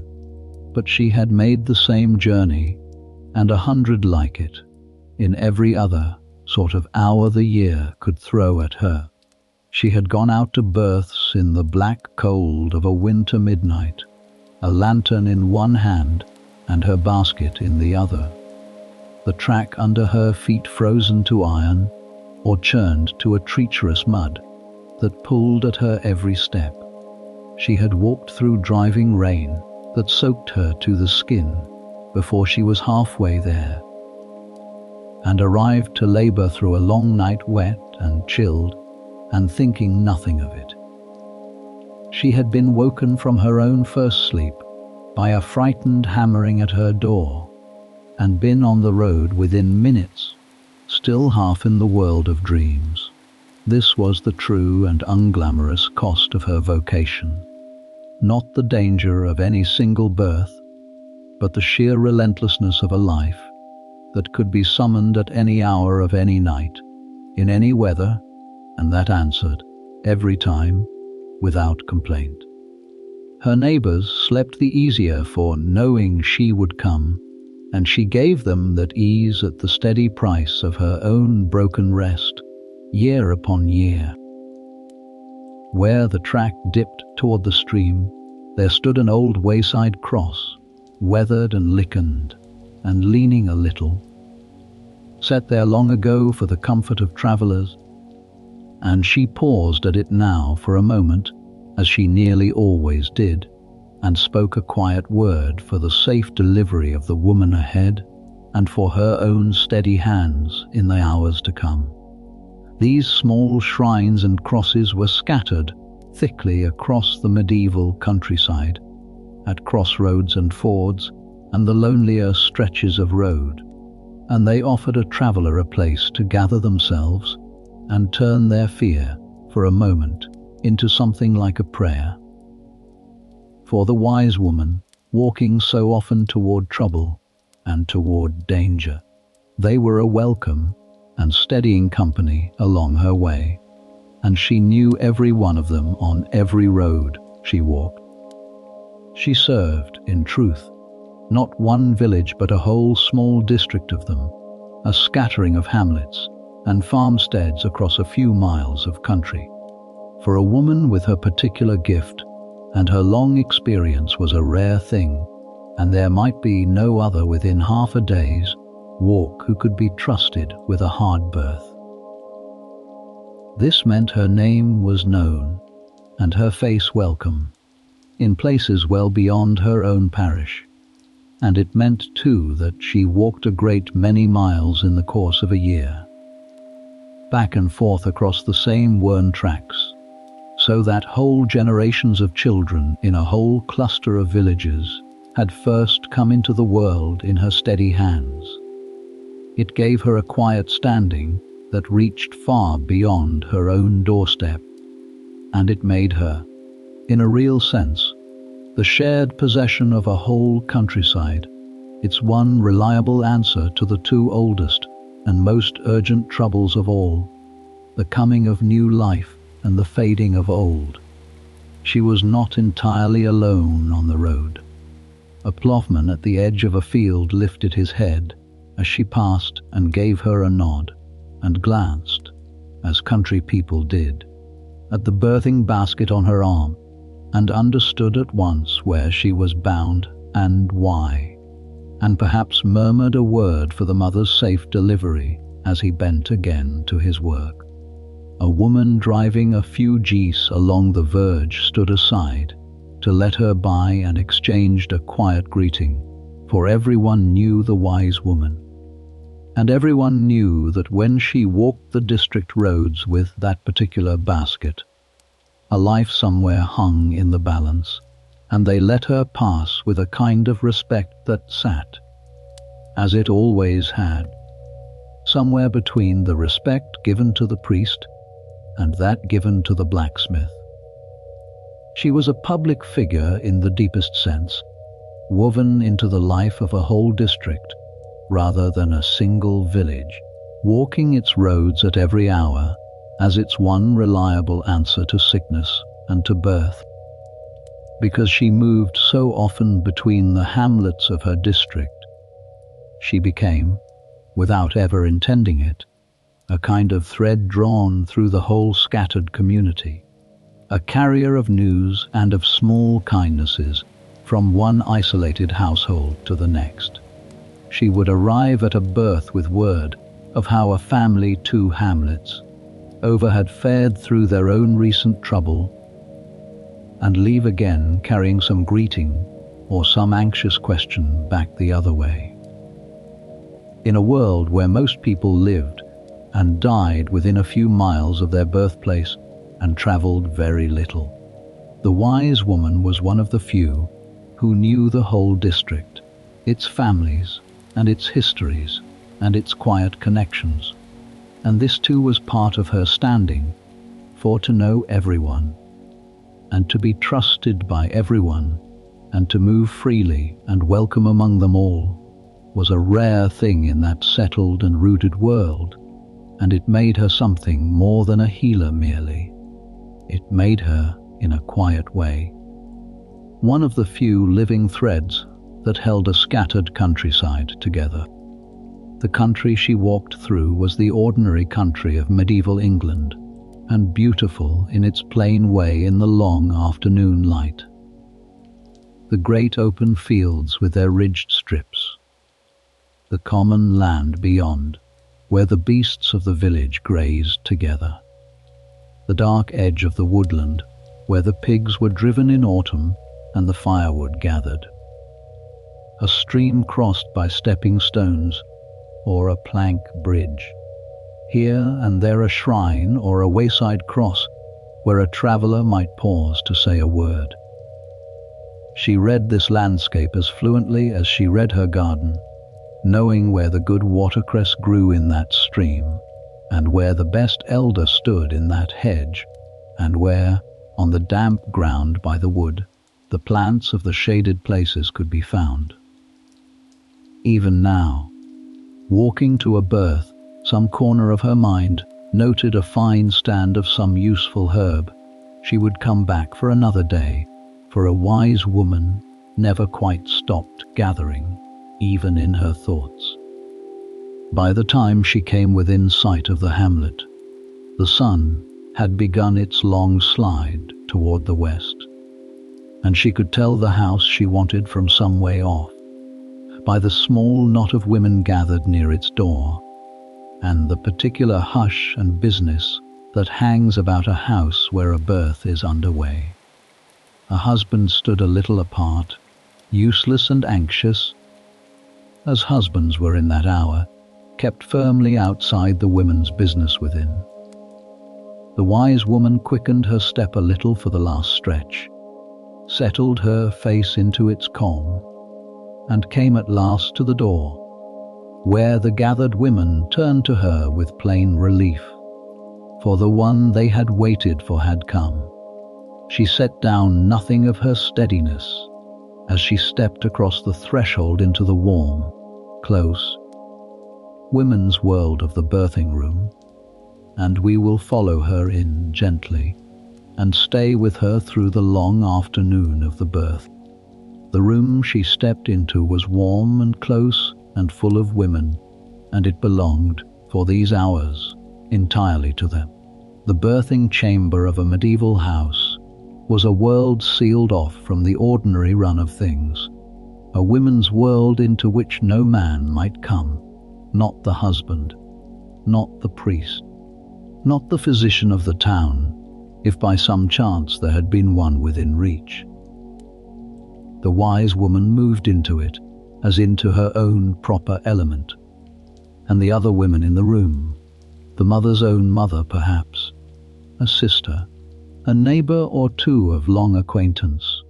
drew back a little to give her room and looked to her at once for the quiet authority she carried. These gathered women had a name of their own, the gossips, which in its oldest sense meant simply the god-kin, the women bound to a family by the ties of baptism and long friendship, come to lend their hands and their comfort through the ordeal. And the whole business of birth was, in this way, a shared work of women, presided over by the one among them who knew the most.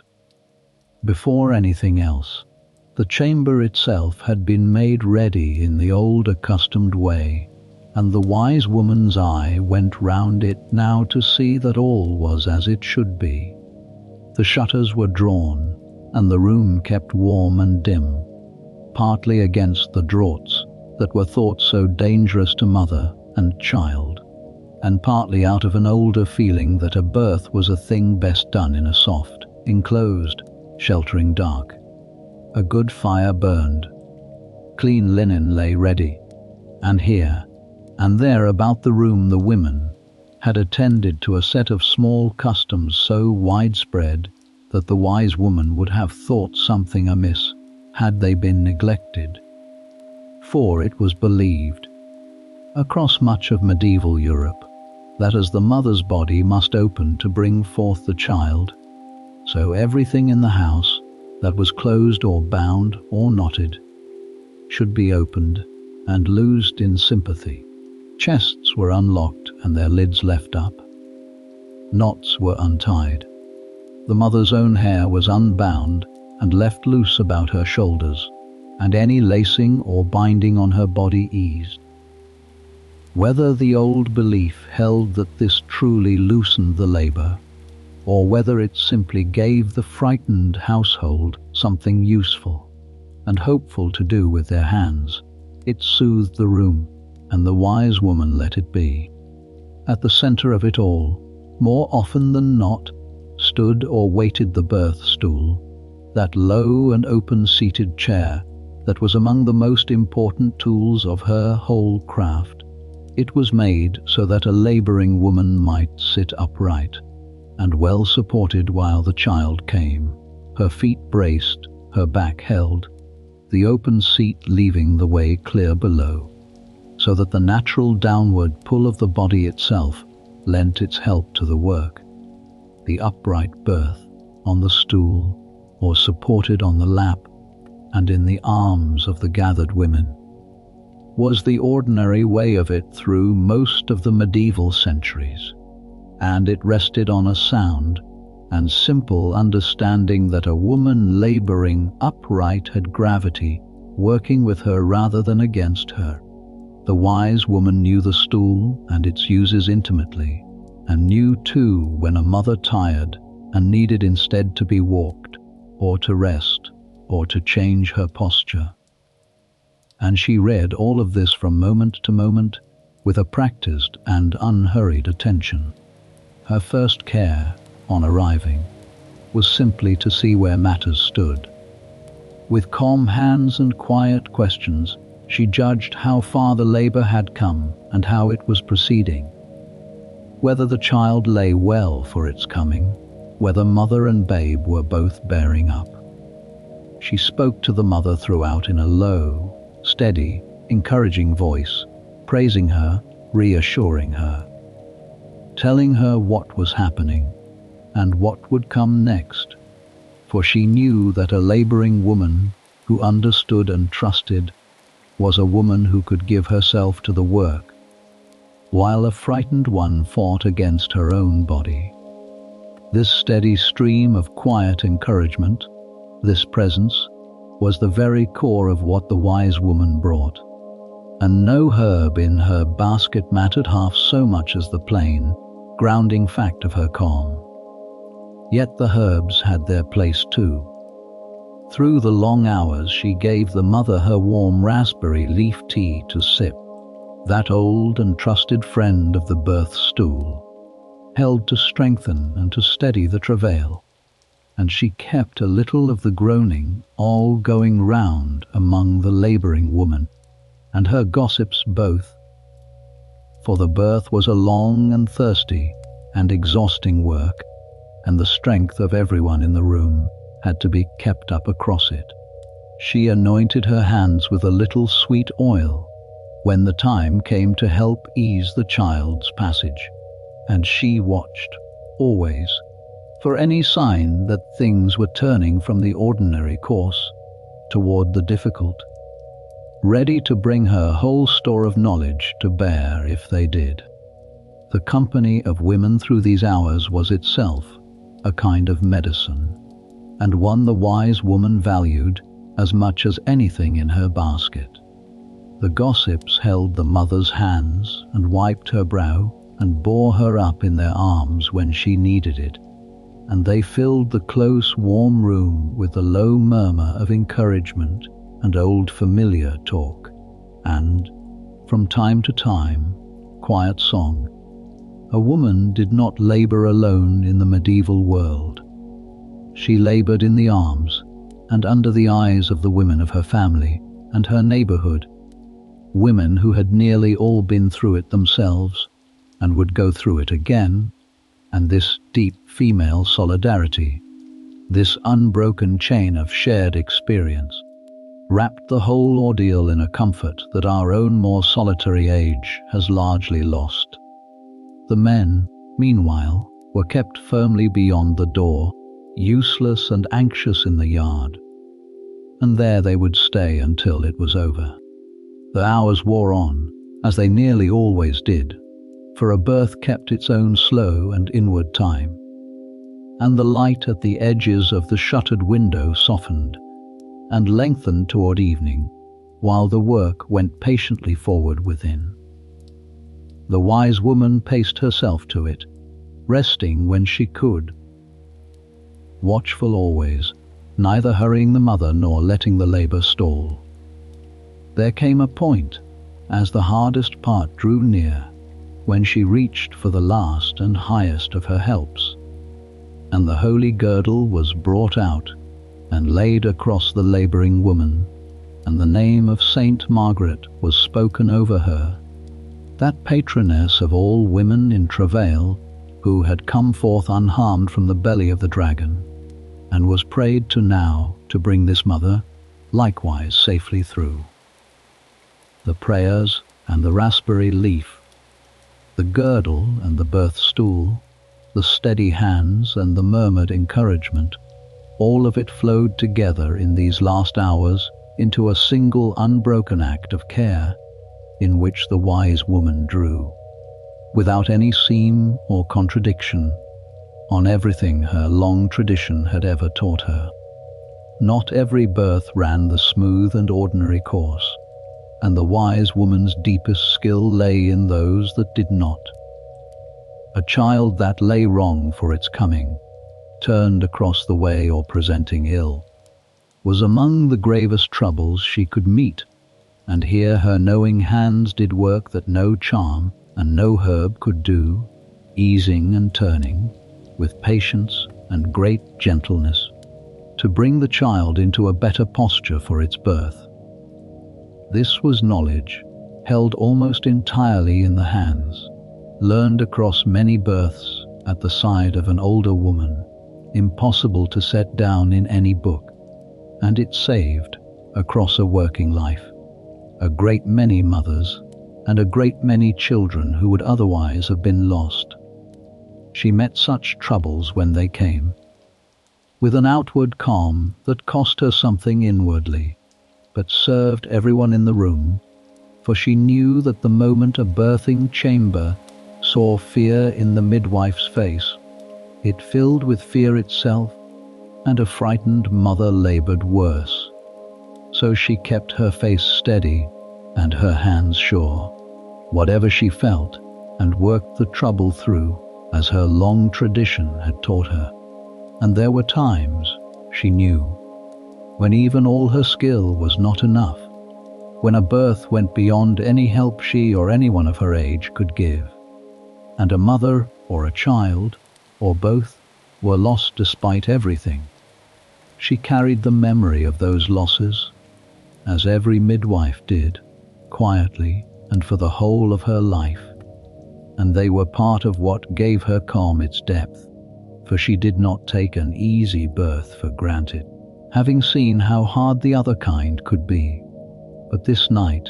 we may be glad to know, was not one of those. This night the labour, though long, ran true, and the child lay well, and the mother, though worn to her limit, was strong, and so we may return to the good and ordinary course of it with easy hearts. And then,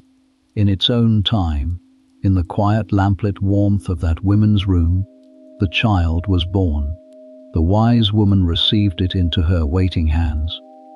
cleared its small mouth, so that it might draw its first breath, and heard, as she had heard so many hundreds of times before, and never quite grown weary of hearing,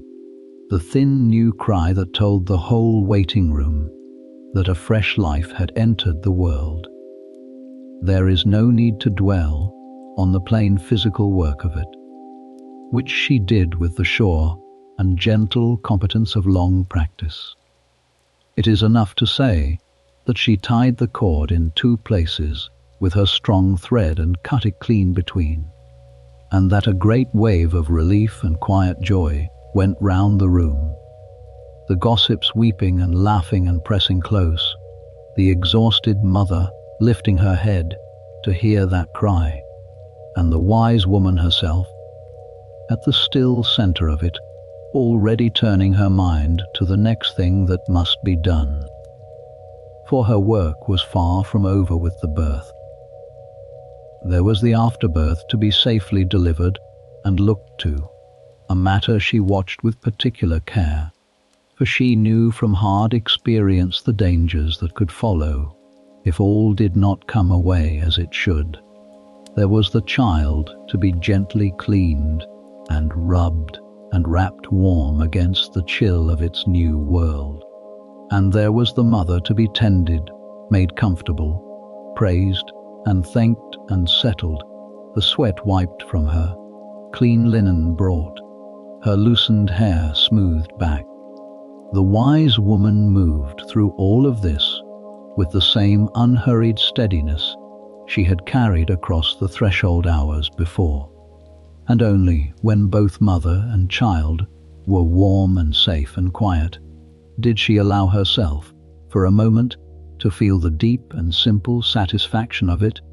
another life brought whole into the world, another mother safely through her danger,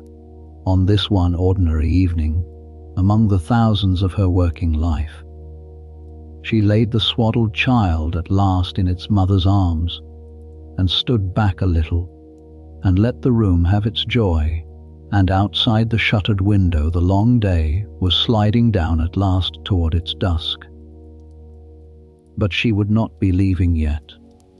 for the hours just after a birth held their own quiet dangers and their own gentle rituals, and the mother and child needed her still,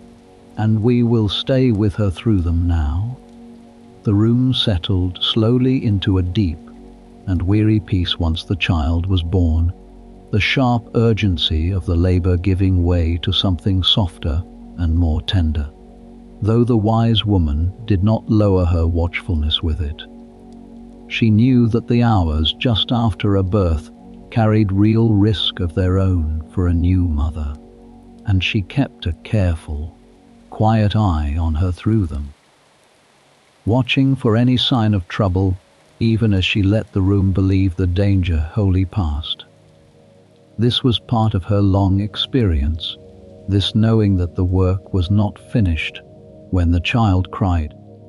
and that the true measure of a good midwife lay as much in the days after a birth as in the birth itself. Her first care for the mother now was to strengthen and restore her, and here she reached again for the warm and nourishing drinks that were the heart of medieval care for the newly delivered. A caudle was warmed and brought, that thick, sweet, spiced drink of ale or thin wine, beaten up with a little egg, given to a woman after childbirth to build back the strength the long labor had drained from her, on the plain and sound understanding that a body worn to its limit could not mend on nothing. The mother was coaxed to take a little, and then to rest, and the gossips arranged her comfortably and quietly among clean linen, and the whole room lowered its voice, and a great tiredness that was also a great contentment came down over all of them. The child, meanwhile, was swaddled, wound gently, but firmly in long bands of clean linen, after the universal custom of the age. It was believed that the newborn's soft limbs needed this firm wrapping to grow straight and strong, that a child left unbound might come to be crooked or misshapen, and so the babe was swathed snugly, only its small face left free, and this swaddling had the further happy effect of keeping it warm and settled and easy to hold and carry. The wise woman looked, too, to the stump of the cord, and dressed it as her tradition taught her, and satisfied herself that the child breathed well, and took to its mother, and in 100 small ways began the close watching of the newborn that would go on through the vulnerable first days. There was one grave matter she held always in the back of her mind in these first hours, and that was the soul of the child as much as its body. If a newborn seemed weak or sickly, or unlikely to live until a priest could be fetched to christen it, then the midwife herself might baptize it there, and then with her own hands, sprinkling a little water and speaking the sacred words, for she was permitted and indeed sworn, in many places, to do exactly this in the extremity, so that no child should pass out of the world again unbaptized, and its soul thereby, as the age believed, imperilled. Where the child was strong and well, as this one was, no such thing was needed, and the family would carry it to the church within a day or two to be properly christened. But the wise woman had judged the matter, quietly and at once, as she judged it at every birth, for it was among the gravest of all the responsibilities her calling laid upon her. For the mother there now began the long and sheltered time known as the lying in, one of the few truly protected stretches in a medieval woman's hard life. For some days after the birth, and ideally for a good few weeks, she would keep to her chamber and her bed, excused from the endless labour of the household, waited upon by her gossips and her kin, who brought her food and kept her company, and did her work for her, while she recovered and grew strong again and came to know her child. This seclusion was hedged about with custom and belief, but at its warm heart it was a genuine and humane thing, a recognition that a woman who had just come through the danger of childbirth had earned and needed a season of rest and care before she took up the full weight of her life again. The wise woman advised on how it should go, what the mother should eat, and how much she should stir, and would return through these days to see how both her charges did. At the end of the lying in some weeks on, came the ceremony of churching, when the mother rose at last from her seclusion, and went to the church to give thanks for her safe delivery, and to be welcomed back into the ordinary life and worship of the community. It was a ceremony of gratitude and of blessing, and though the theology behind it was complicated, for the women who kept it, it seems above all to have been a glad and hopeful thing, a formal marking of the passage safely made, a return to the world with a living child in her arms. The wise woman had set that whole passage in motion with her steady hands, and she took, in her quiet way, a share of the gladness of it. There remained the question of the child's feeding, on which the wise woman's counsel was often sought. Where a mother could nurse her own child, she was encouraged to, and where for some reason she could not, whether through illness or want of milk, or, among the wealthier sort, through custom, a wet nurse would be found, another woman to give the child suck, chosen with care. For it was believed that much passed to a child through its nurse's milk, not only nourishment but something of temperament and character besides. The wise woman knew the law of all this, the signs of good milk and ill, the herbs said to bring a mother's milk in, or to ease a painful breast, and she gave her advice on it as she gave it on everything else, out of a deep well of remembered experience. When at last she judged that mother and child were safe and settled and in good hands, the wise woman gathered her things to go, for she could not stay forever, and there were other troubles waiting in other houses, and her own home lay a good hour's walk away through the gathering dusk. The family pressed on her what thanks they could: a few eggs, a cheese, a length of cloth, a coin if they had one to spare, and sometimes something more lasting than any payment. For it was not uncommon for the midwife, who had brought a child safely into the world, to be asked to stand as its godmother, binding her to that new life and that family by the deepest of ties. She left careful instructions behind her, what to watch for, when to send for her again. And only when she was sure all was understood did she step back out of the warm women's room into the cool of the evening. The walk home lay through a countryside gone soft and blue with dusk, the sun down now behind the low hills, the first star or two pricking out in a sky still pale in the west, the bird song settling toward its evening hush. She was tired, deeply tired, with the particular weariness that follows a long birth, but it was a good tiredness, the kind that sits easy on the shoulders, and she walked home through it slowly,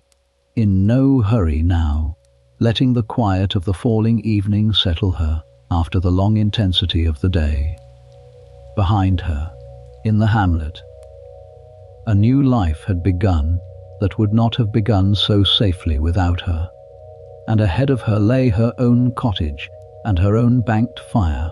and whatever the evening might still bring, and we will walk home beside her now into the closing hours of her long day. She came home to find that word had been left for her while she was away at the birth, brought by a neighbour and passed on by the girl of her household, that old Alice down the lane, who had been failing slowly through the autumn, had taken a turn for the worse in the afternoon and was asking for her. And so the wise woman, tired as she was from the long day and the longer birth, set down her basket, only long enough to warm herself a mouthful of something at the fire, and then took up a smaller store of what she might need, and went back out again into the deepening evening, for this too was her work, and among the oldest and most sacred parts of it. If she stood at the very beginning of life in the birthing room,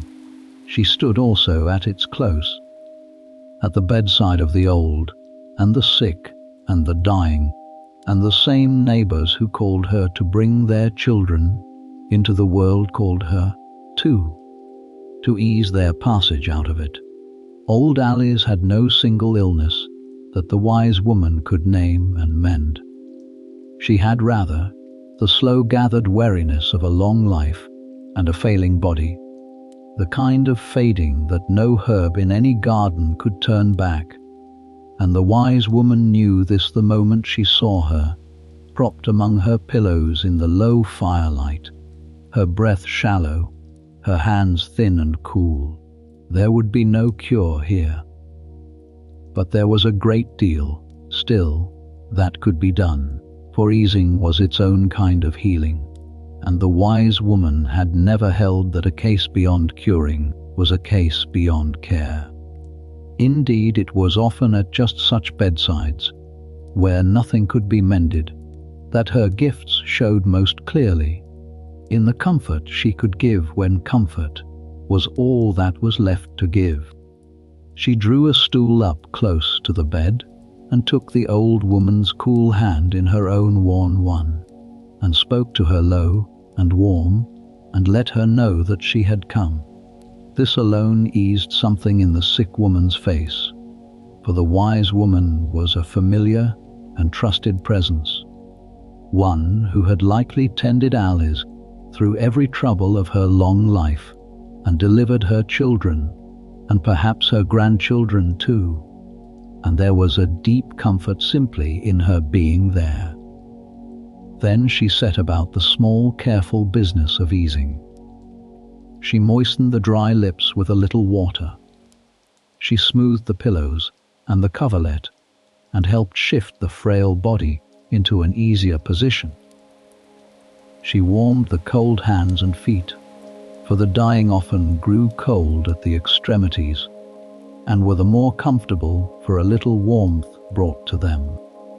For the pain and the restlessness she had her gentle helps, given carefully and in small measure.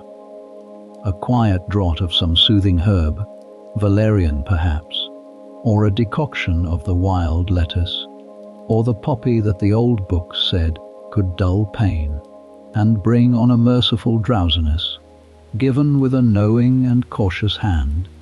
for these were among the herbs that demanded the most respect and the surest judgment, and a wise woman gave them lightly and watchfully or not at all.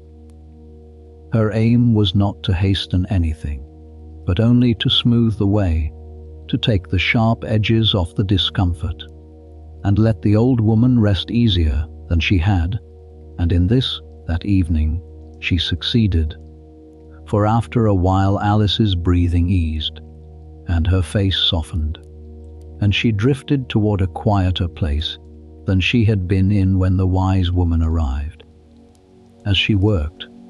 she spoke the old words too, the blessings and the prayers that went with the medicine as naturally as breath. Certain saints were called upon at a sickbed as surely as at a birth,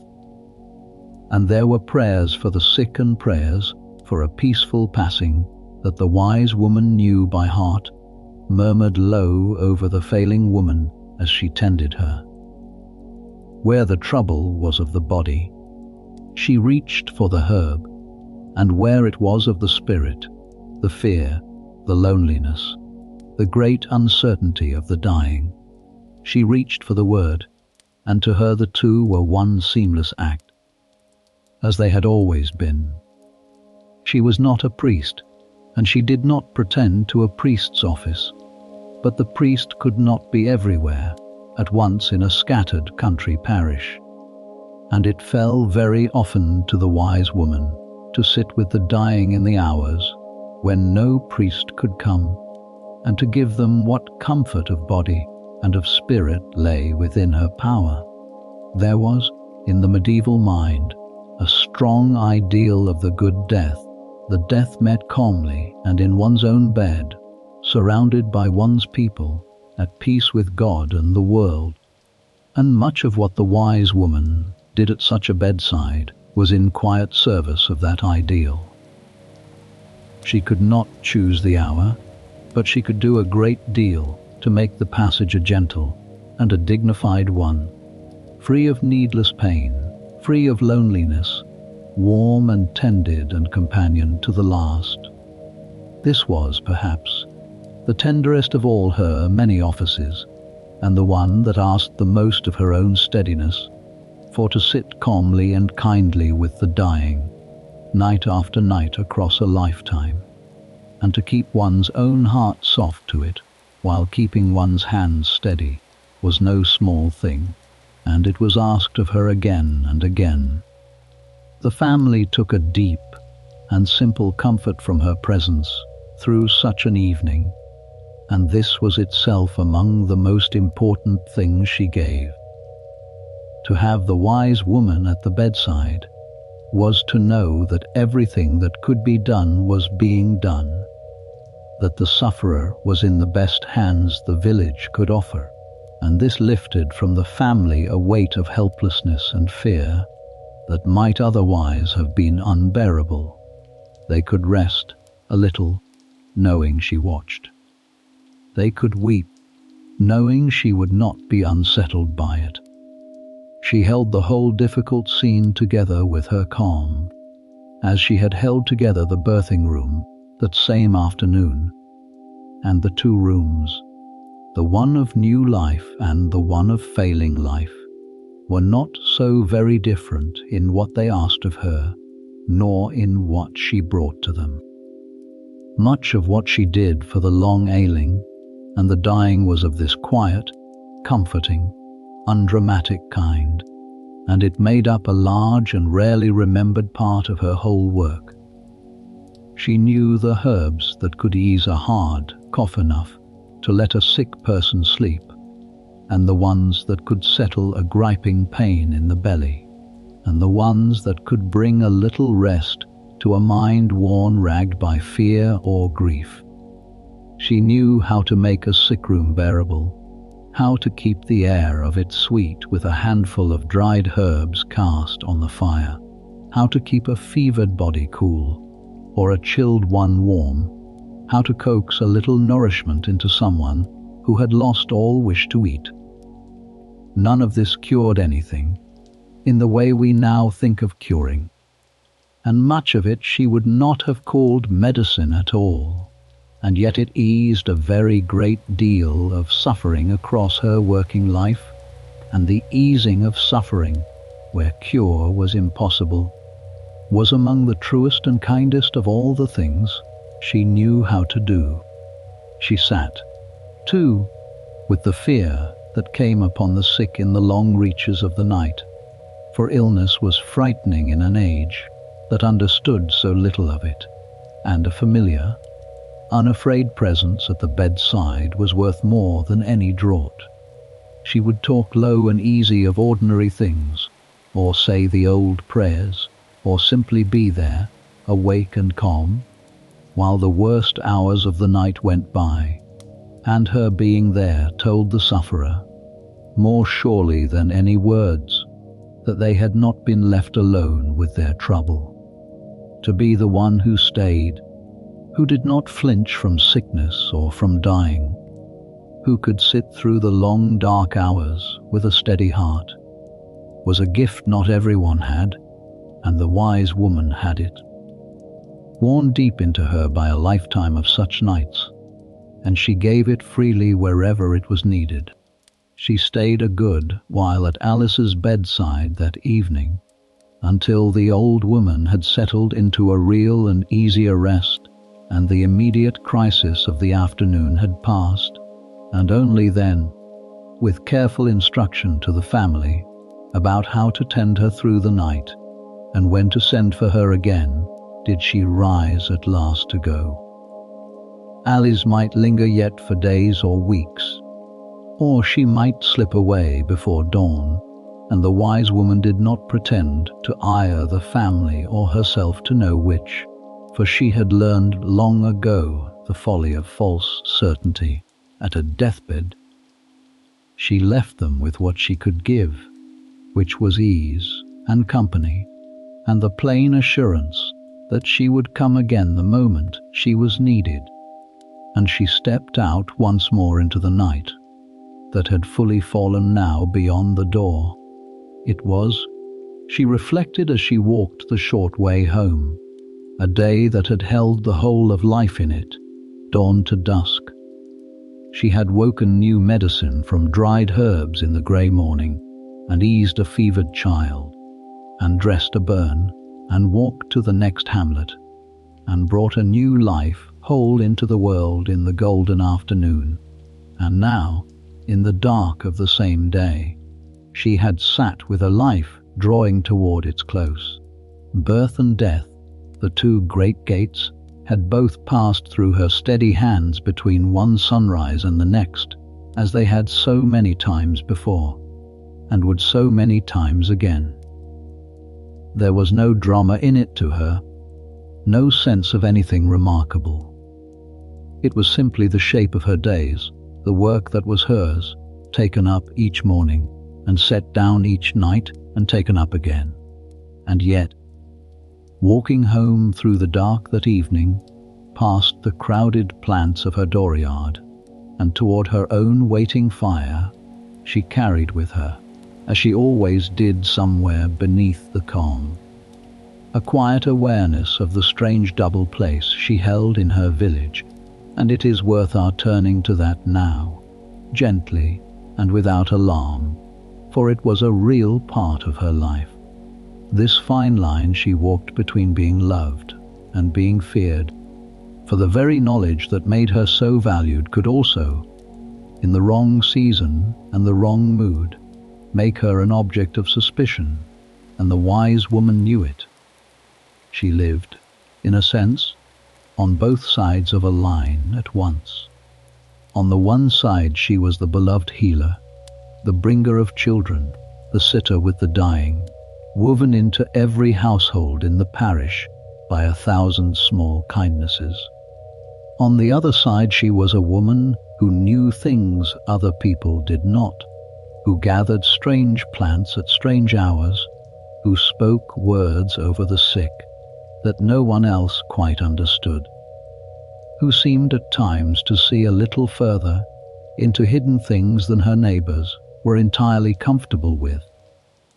In the ordinary run of years, these two faces of her caused no trouble at all, and the healer far outweighed the suspect. But the balance could shift, and she was always, at some quiet level, aware that it could. It was, more often than not, misfortune that shifted it. A run of bad luck in the village, a murrain among the cattle, a child who sickened and died despite her care, a harvest that failed, could set frightened and grieving people looking for a cause, and a woman who dealt in the unseen made an easy target for that kind of frightened looking. The same charm that had comforted a mother one year might be remembered against the wise woman the next, if the child she had blessed later died. A quarrel with a neighbour, an envious word, an old grudge, could take on a darker colour if trouble followed it. None of this was common, and for most wise women in most villages, it remained no more than a shadow at the edge of a long and respected life. But the shadow was real, and she was wise enough to know it was there, and much of her careful, modest way of moving through the world can be understood as a lifetime's quiet management of it. Part of what set her a little apart and lent her that faint air of knowing hidden things was that her neighbours brought her more than their illnesses. The cunning folk of medieval and later England were consulted on a whole range of small troubles that had nothing to do with the body at all. A woman who had lost a valued thing, a ring, a coin, a strayed beast, might come to the wise woman to ask where it might be found. A young person unlucky in love might ask for a charm to turn a heart their way. A household that felt itself dogged by ill fortune, its butter that would not come, its hens that would not lay, its luck that seemed to have curdled, might come seeking to know the cause and to have it set right. The wise woman gave what help she could to all of this, out of the same deep well of inherited lore, and it was this side of her work, the finding and the charming and the setting right of unseen troubles, more than the plain healing of a fever, that gave her in her neighbour's eyes the faint and useful and slightly dangerous reputation of a woman who saw further than most. She stood, too, in a quiet and mostly peaceable relation to the other keepers of health and holiness in her world. The parish priest blessed and prayed, and might frown a little at her charms, while sending his own parishioners to her for their eggs. The monastery infirmary, a half-day's ride off, cared for its monks, and sometimes for travellers, and copied into its manuscripts the very lore she carried in her head. The learned physician of the distant town, with his Latin and his fees, served the wealthy in the town, dwelling and rarely troubled himself with a country parish at all. Between and beneath all of these worked the wise woman, unlettered and unlicensed and indispensable, and for the most part the several kinds of healer coexisted well enough, each keeping to their own sphere, the village too poor and too far, and too much in need for anyone to begrudge her the work she did. We should be clear and calm about the history here, and not let the later darkness fall backward over the whole of it. The great and terrible persecutions, the witch trials that haunt our imagination, belonged for the most part not to the medieval centuries at all, but to the early modern ones that followed, to the 15 and 1600s, long after the world of our wise woman. For most of the Middle Ages, in most places, the cunning woman and the village healer lived out their lives valued and needed and largely unmolested, their charms and cures accepted as an ordinary part of the fabric of parish life. The church might frown on the more openly magical edges of the practice, and the midwife's oath in some dioceses bound her explicitly to use no sorcery in her work, which tells us that the line was watched. But watched is not the same as hunted, and the ordinary experience of the ordinary wise woman across the ordinary medieval centuries was far more one of respect than of fear. Still, she managed the shadow with care, and that care shaped her character as much as any herb ever shaped her hands. She was modest about her gifts, never boastful,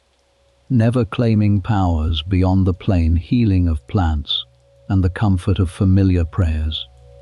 She was honest about what she could not do, as we have seen. For a healer who overpromised and then failed made enemies of the grieving. She kept her quarrels few and her kindnesses many, and she made herself, above all, indispensable, so woven into the survival and the well-being of every household that no one could easily wish her gone. This was not calculation so much as a deep, inherited wisdom about how to live safely as a woman who knew things, passed down along with the herb lore itself, mother to daughter, across the same long generations. It is worth adding, too, that where suspicion did arise, it came far more often from a stranger's eye than from her own near neighbours, for the people who knew her best,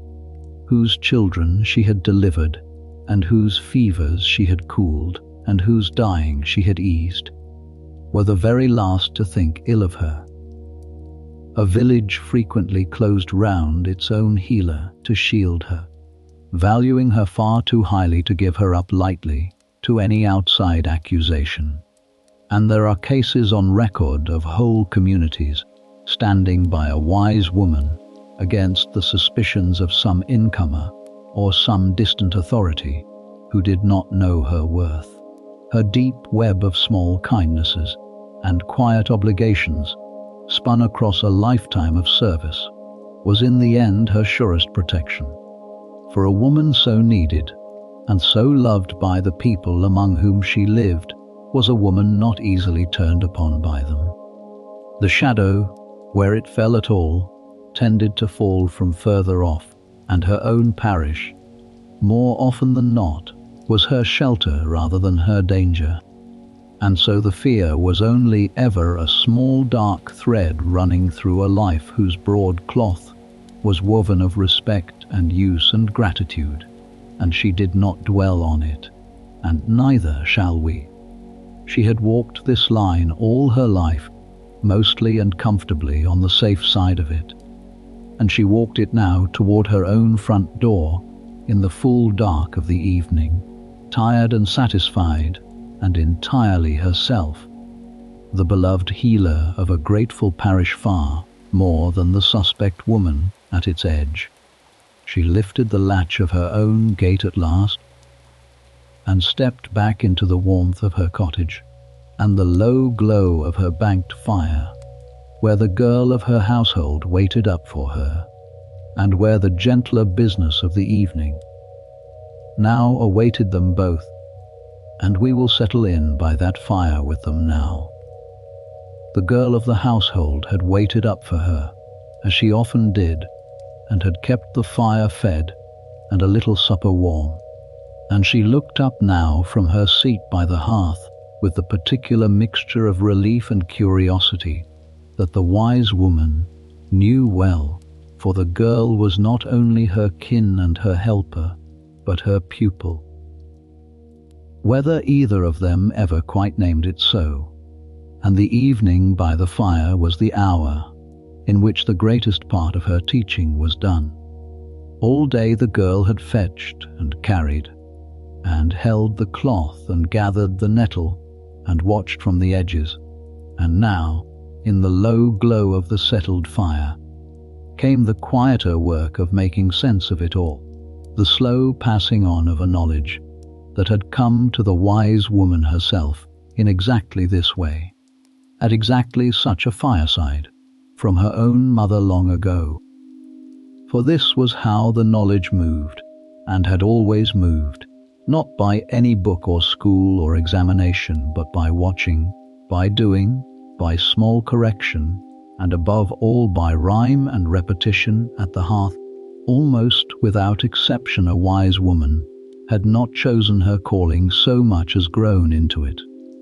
A daughter watching her mother strain a decoction through a cloth 1,000 times before she was ever asked to hold the cloth herself. A niece sent some summers to gather with an aunt and taught, without ever being told she was being taught, which leaf to take and which to leave standing. There were no written manuals for most of this. The learning lived in the hands and the ear, and it was given slowly, across years and not months, until one day the girl, who had only ever fetched and carried, found that her own hands now knew, without her pausing to think, exactly how much yarrow a wound required. A great deal of the teaching took the form of rhyme, for a verse was easier by far to carry in the memory than a plain instruction, and the herb lore of the countryside was threaded through and through with little rhymes and sayings that fixed a piece of knowledge fast in the mind. Which herb for which trouble, which part to gather, and in which season, which plant was safe, and which must be handled with the greatest care. All of it could be folded into a rhyme and sung under the breath while the hands worked, and so passed down whole from one generation to the next. Certain of these sayings recur so widely across the surviving folklore, in so many unconnected places, that scholars now believe they preserve something close to the wise woman's own spoken words, carried mouth to ear across centuries before anyone thought to write them down at all. That evening, as on so many, the wise woman set the girl to say her verses back to her, gently correcting a word here, filling a gap there, wearing the knowledge a little deeper into her. With each patient repetition, she tested the girl too, in a way that was half a lesson and half a game, holding out a dried leaf or a pinch of some crushed herb in the dim firelight, and asking her to name it by its scent and its feel alone, without the help of good light to see it by. This was no idle exercise, for the wise woman herself worked very often in poor light or in the dark, and a healer who could not tell one dried herb from another by touch and smell was a danger to everyone who trusted her.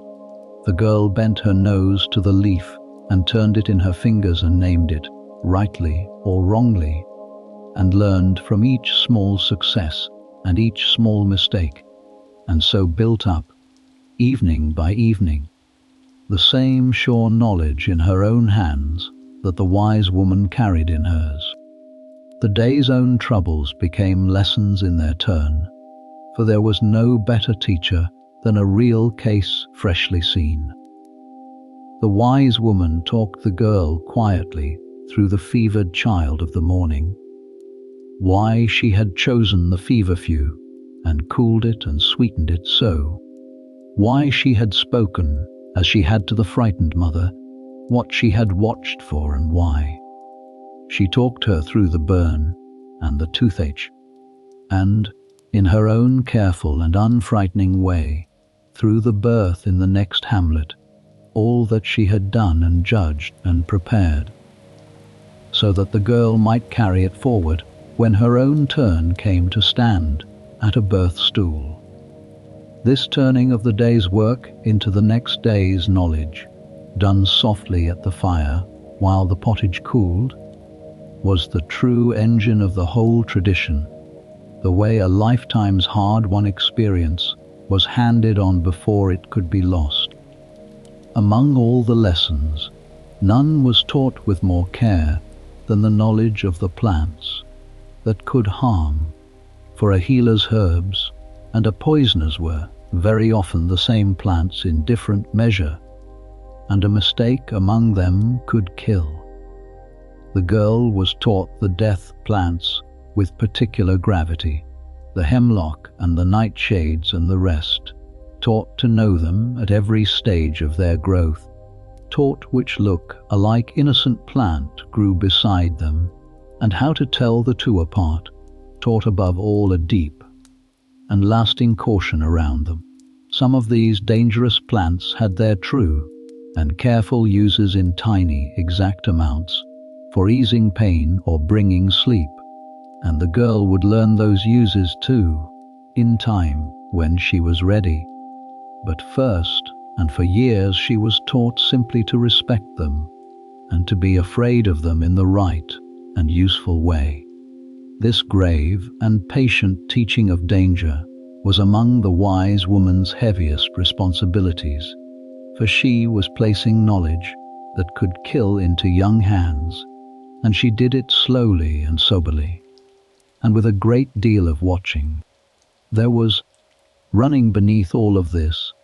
a deep tenderness that neither of them spoke of, for the passing on of the craft was also the passing on of a whole self, a whole life's accumulated knowing, from an older woman to a younger one she loved. The wise woman was giving the girl the very thing that had shaped and defined her own existence, and she was doing it in the knowledge that one day, when she herself was gone, this girl would carry her cures and her rhymes and her steady hands forward into a village that would need them just as much as this one had needed hers. There was pride in that, and there was worry in it too, the ordinary worry of any teacher for any pupil, sharpened here by the gravity of what was being handed over.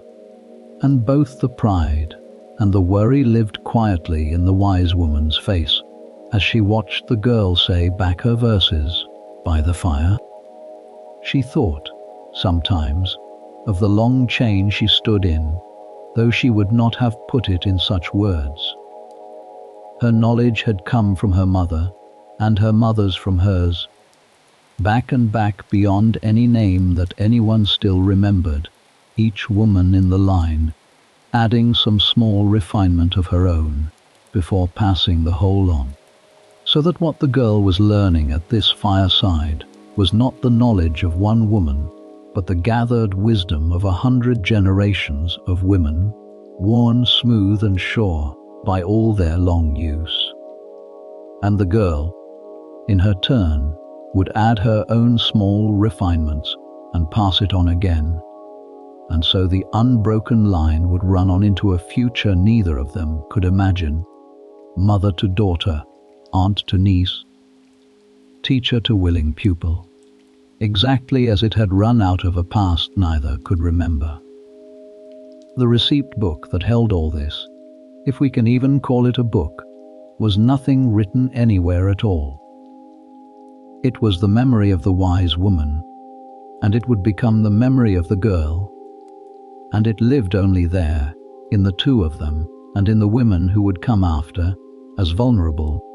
and as durable as memory itself. Very little of it would ever be set down on any page, and so very little of it survives to us now save in fragments and echoes, and yet in its own time it was a store of practical wisdom as rich and as reliable as anything kept in the finest manuscript in the grandest monastery. And it healed year upon year, a village that had no other help. For now, though, the lesson was a gentle one, and the hour was growing late, and the wise woman could see the girl beginning to tire, her answers slowing, her eyes drawn to the fire. There was a limit to how much could be poured into a young head in one evening, and the wise woman knew that too, and knew that tomorrow would bring its own fresh lessons, and the day after that, on and on through the years it would take to make the girl into a wise woman in her own right. So she let the teaching wind gently down, praised the girl for what she had remembered, forgave her what she had not, and turned them both at last toward the simpler comfort of the supper that had been keeping warm at the edge of the hearth all the while. For even a wise woman and her pupil must eat, and the pot was ready, and we will sit down to it with them now. For all her healing and her charming, and her long walks to distant birthing rooms, the wise woman was, at the end of the day, also simply a woman with a household to keep and a family to feed, and the evening meal was as much a part of her ordinary life as it was of anyone else's in the village. The great pot of pottage that had hung simmering at the edge of the fire through the busy day was the heart of it, as it was the heart of nearly every cottage supper in the medieval world. A thick and nourishing stew of whatever the garden and the store could furnish, grain and pulses and vegetables, and the pot herbs that grew by the door, seasoned and simmered slow into something warm and filling and good. And here the two halves of her life, the healer and the housewife, quietly touched and blended, for the very same pot herbs that flavored her pottage were the ones she reached for in her physic. The lovage and the parsley, the sorrel and the sage, went into the supper pot for their savour, and into the sick room for their virtue, and to her there was no sharp line between the two uses for a warming. Well-seasoned broth was itself a kind of medicine in her eyes, thought to strengthen a weak body as surely as any bitter tincture. When she decided, some evenings, that a little extra of this herb, or that should go into the pot, because someone in the house was low or ailing, she was doing the oldest thing her whole tradition knew, letting food become physic and physic become food, at the same hearth, in the same pot, without any fuss about which was which. They ate simply, and by firelight, as everyone did, a bowl of the pottage, a piece of coarse dark bread, a little cheese perhaps, a cup of the small ale that was the ordinary drink of the day, safer by far than much of the water.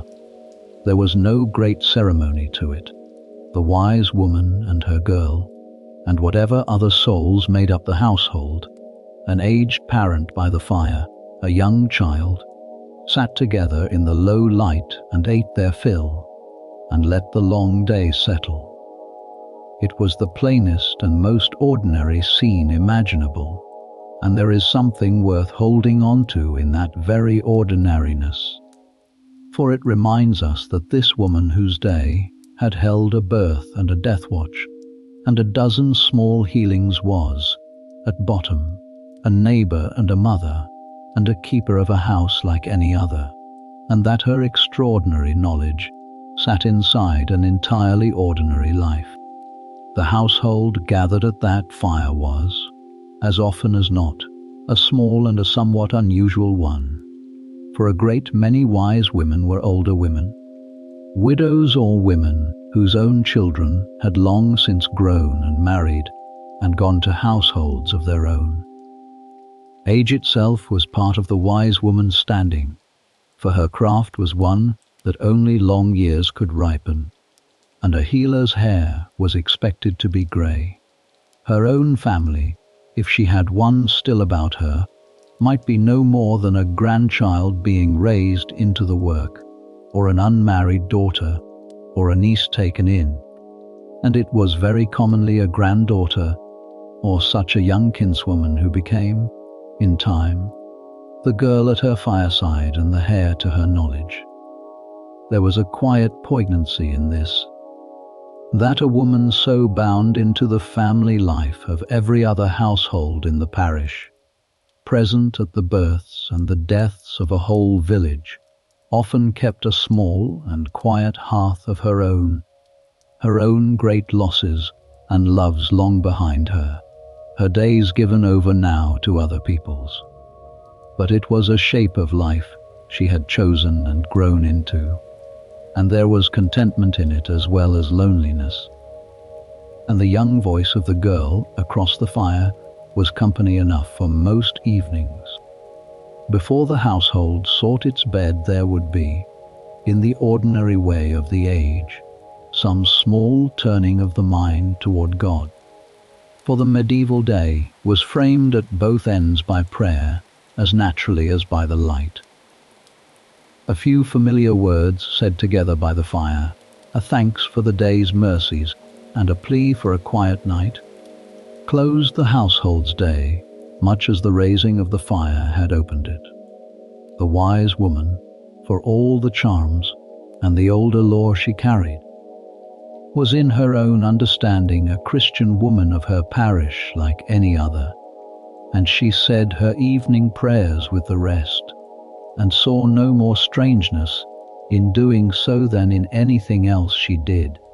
The blessing spoken over a poultice and the prayer murmured at the fireside were, to her, cut from the same cloth, and both belonged to the ordinary devout texture of a life lived close to birth and death and the turning seasons. The evening was the time, too, for the small unhurried tasks that filled the edges of every medieval household's day. There was mending to be done, a tear in a garment sewn up by firelight, and there was spinning, for a woman's hands were rarely idle even at rest, and the soft wear of a spindle or the click of a needle was the sound of a cottage evening as surely as the crackle of the fire. The wise woman took up some such small work now, her tired hands finding an easier rhythm in it after the day's harder labours, and the household talked a little, in the low way of tired people at the end of a long day, of the small news of the parish, the birth in the next hamlet, old Alice, and how she did, who had called at the door, and what they had wanted. She was tired, and she let herself feel it now, in this one safe and quiet corner of the day. The ache in her hands, eased a little by the fire's warmth and by the small awl, was the ache of a body that had worked hard since well before the dawn, and would very likely be called to work again before the dawn came round once more. But for this hour, at least, there was nothing more that anyone needed of her, no latch lifting, no child running down the lane with a message, only the fire and the food and the quiet company of her own people. And she rested in it as fully as she could, knowing well how rare and how precious such an hour was in a life like hers. Beyond the small circle of the firelight the cottage grew dark, for candles and rushlights were dear and were not to be burned away in idleness, and most of the village had gone or was going to its bed with the fall of full dark, to rise again with the light. The wise woman's day was longer than most, for she had her evening rounds still to make, and her fire to see too, and always the possibility of a call in the night to prepare against. But the shape of the ordinary medieval evening pressed on her too. The early dark, the banked fire, the pull toward rest, and she felt it now, and knew she would not sit up so very much longer. Yet before she could think of her own bed, there was one more round to make, one last set of charges to see to before the house settled for the night, and they waited for her out in the dark of the byre beyond the wall, the beasts of her own small holding, who needed their evening tending as much as any Christian soul, and who drew on, besides, another whole quiet province of her knowledge that we have not yet spoken of. So she set aside her mending, took up a lantern from its hook, and stepped out once more into the cold night air toward the byre, and we will go with her into the lantern light now. The lantern threw a small swinging pool of light before her as she crossed the yard to the byre, and the cold, clean air of the night closed round her, sharp after the smoky warmth of the cottage. The sky above her pricked all over with stars, in the way it only was on the clear, cold nights. From the low, dark shape of the byre came the soft, familiar sounds of beasts at rest, the shift of a heavy body against a stall, the slow, rhythmic pull of the cow at what remained of her hay, a drowsy cluck from the hens gone up to their roost. She let herself in, and the warmth of the animals met her, that particular thick, sweet warmth of a byre on a winter night, breath and hay, and the good honest smell of the beasts. And she went among them with her lantern to see that all was well before she sought her own bed. Her own holding was a small one, as such things went, a single cow perhaps, a pig being fattened toward the autumn killing, a few hens, a goat it may be. But every one of these beasts was precious to her, out of all proportion to its number, for in the medieval village an animal was not a small thing. A cow gave the milk and the cheese that helped a household through the year. A pig was a winter's meat. An ox or a horse was the very engine of the ploughing, worth more than almost anything else a family owned. The loss of a single beast could tip a household from getting by into real want, and so their health was watched as closely as any child's. And here, once again, the wise woman's knowledge was needed, for she was not only the healer of her neighbours, but very often the healer of their animals as well. This was a whole quiet province of her craft that we have not yet spoken of, and a busy one. For the beasts of a village fell sick, and were injured and came to their own difficult births, just as their owners did, and there was no other help for them, either within a day's walk. She was the cow, leech, and the animal doctor of her parish, as much as she was its midwife, and the two kinds of knowledge were, to her, closely kin. Many of the same herbs that healed a person healed a beast, given in larger measure. The garlic and the herbs she gave for the worms of a child, she gave, in greater quantity, for the worms of a pig. The comfrey that knit a man's broken bone, she used on the strained leg of a horse. The wound salves, the fever draughts, the soothing decoctions, all of them scaled up and adapted to the larger, plainer patients who could not tell her where it hurt, and whom she must read instead by eye and by touch, as she read a speechless infant. There was a neighbour's trouble waiting even here, for word had reached her earlier that a cow 2 farms over had gone off her milk, and stood dull and off her feed, and she turned the case over in her mind now as she checked her own beasts. A cow off her milk might mean a dozen things, some small and some grave, and she would go and see it in the morning, and look at the eyes and the coat and the dung, and feel the udder for heat or hardness, and question the farmer closely about what the beast had grazed. For a cow that had got into the wrong plants could sicken as surely as any careless child. She had her remedies ready in her mind, the drenches of warm ile, and herbs poured carefully down a beast's throat, the poultices, the changes of feed, and, if it came to that, the harder judgment of whether a beast could be saved or must be killed while its meat was still good, a judgment a farming family often trusted to her, for she could weigh it more coldly than they whose hearts and whose livelihoods were bound up in the animal both. Against the great terror of the countryside, the murrain, those sweeping cattle plagues that could empty a village of its beasts in a single dreadful season, her herbs could do little, and here she reached, as everyone did, for the older helps, the charms and the blessings, and the small protective rites. A written charm might be tied up in the byre, or fastened above the beasts' heads, a blessing said over the herd, a bunch of some protective herb hung at the door of the cowshed.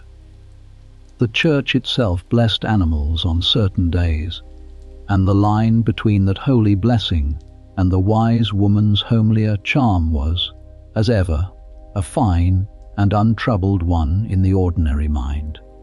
Whether any of it turned aside the murrain is more than doubtful. But it gave frightened farmers something to set against a terror they could neither understand nor fight, and that comfort, in its way, was real. Where her animal doctoring came closest of all to her human midwifery was at the births of the beasts themselves, for a cow in a hard calving, or a sow in a difficult farrowing needed exactly the patient, knowing, gentle hands that a labouring woman needed, and the wise woman was called to the byre for these just, as she was called to the birthing chamber. She would kneel in the straw through a long night beside a straining cow with the same calm she brought to any birth, easing, turning, helping, coaxing the new calf into the world and seeing it stand and suck. And the farmer's relief at a live calf and a living cow was as deep, in its way, as any new father's.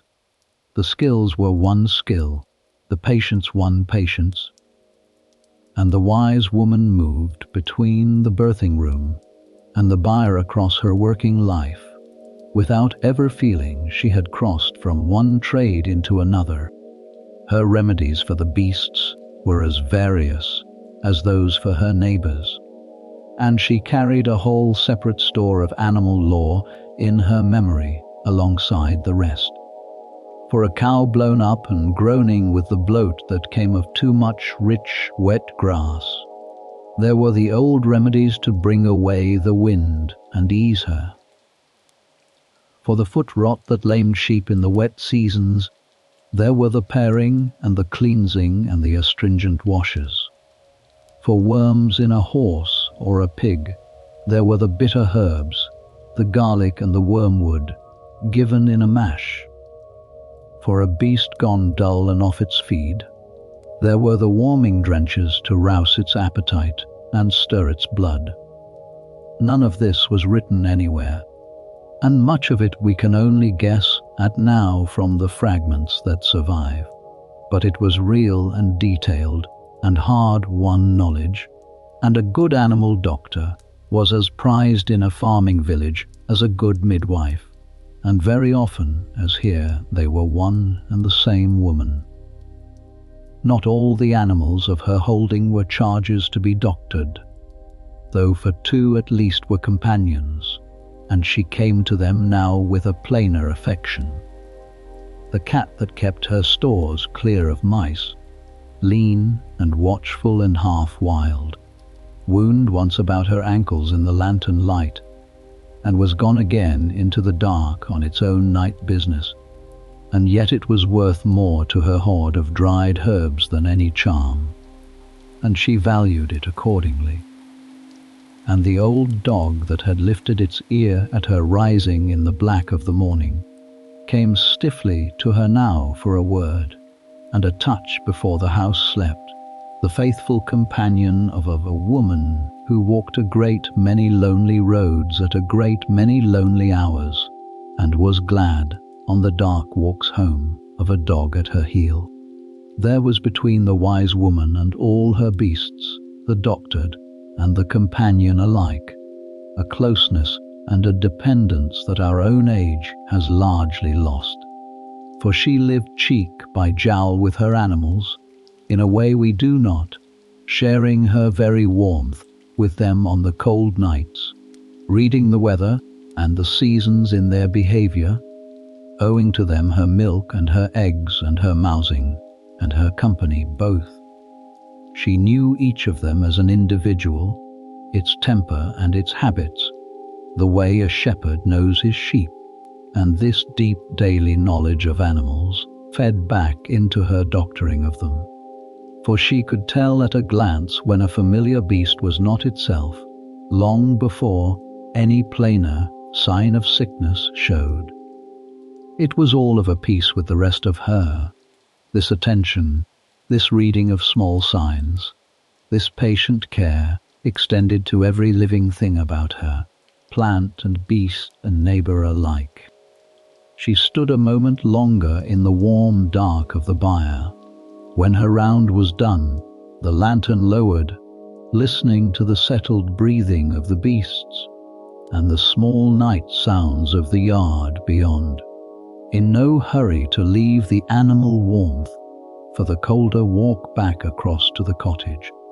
It was among the quietest moments of her whole long day, this last standing in the byre, with the beasts at peace and the stars hard and bright above the yard, and the whole parish gone down at last into its sleep. Then she gathered herself, took up the lantern, and stepped back out under the stars toward her own door, where one last care of the night still waited for her, the oldest and most patient of all her nightly rituals, and we will follow her back inside to it now. For even now, with the beasts seen to, and the household abed, and the hour grown late, the wise woman's day was not simply over in the way that her neighbours' days were over, for she was never, in truth, entirely off her duty, a healer to a whole district, and above all a midwife, could be called at any hour of any night, and she knew that the quiet of this late hour was only a quiet that might at any moment be broken by a knock at the door. And she made her preparations for that possibility as faithfully as she made any other. This nightly readiness for a call that might or might not come was among the deepest marks of her whole vocation, and it shaped her nights as surely as her cures shaped her days.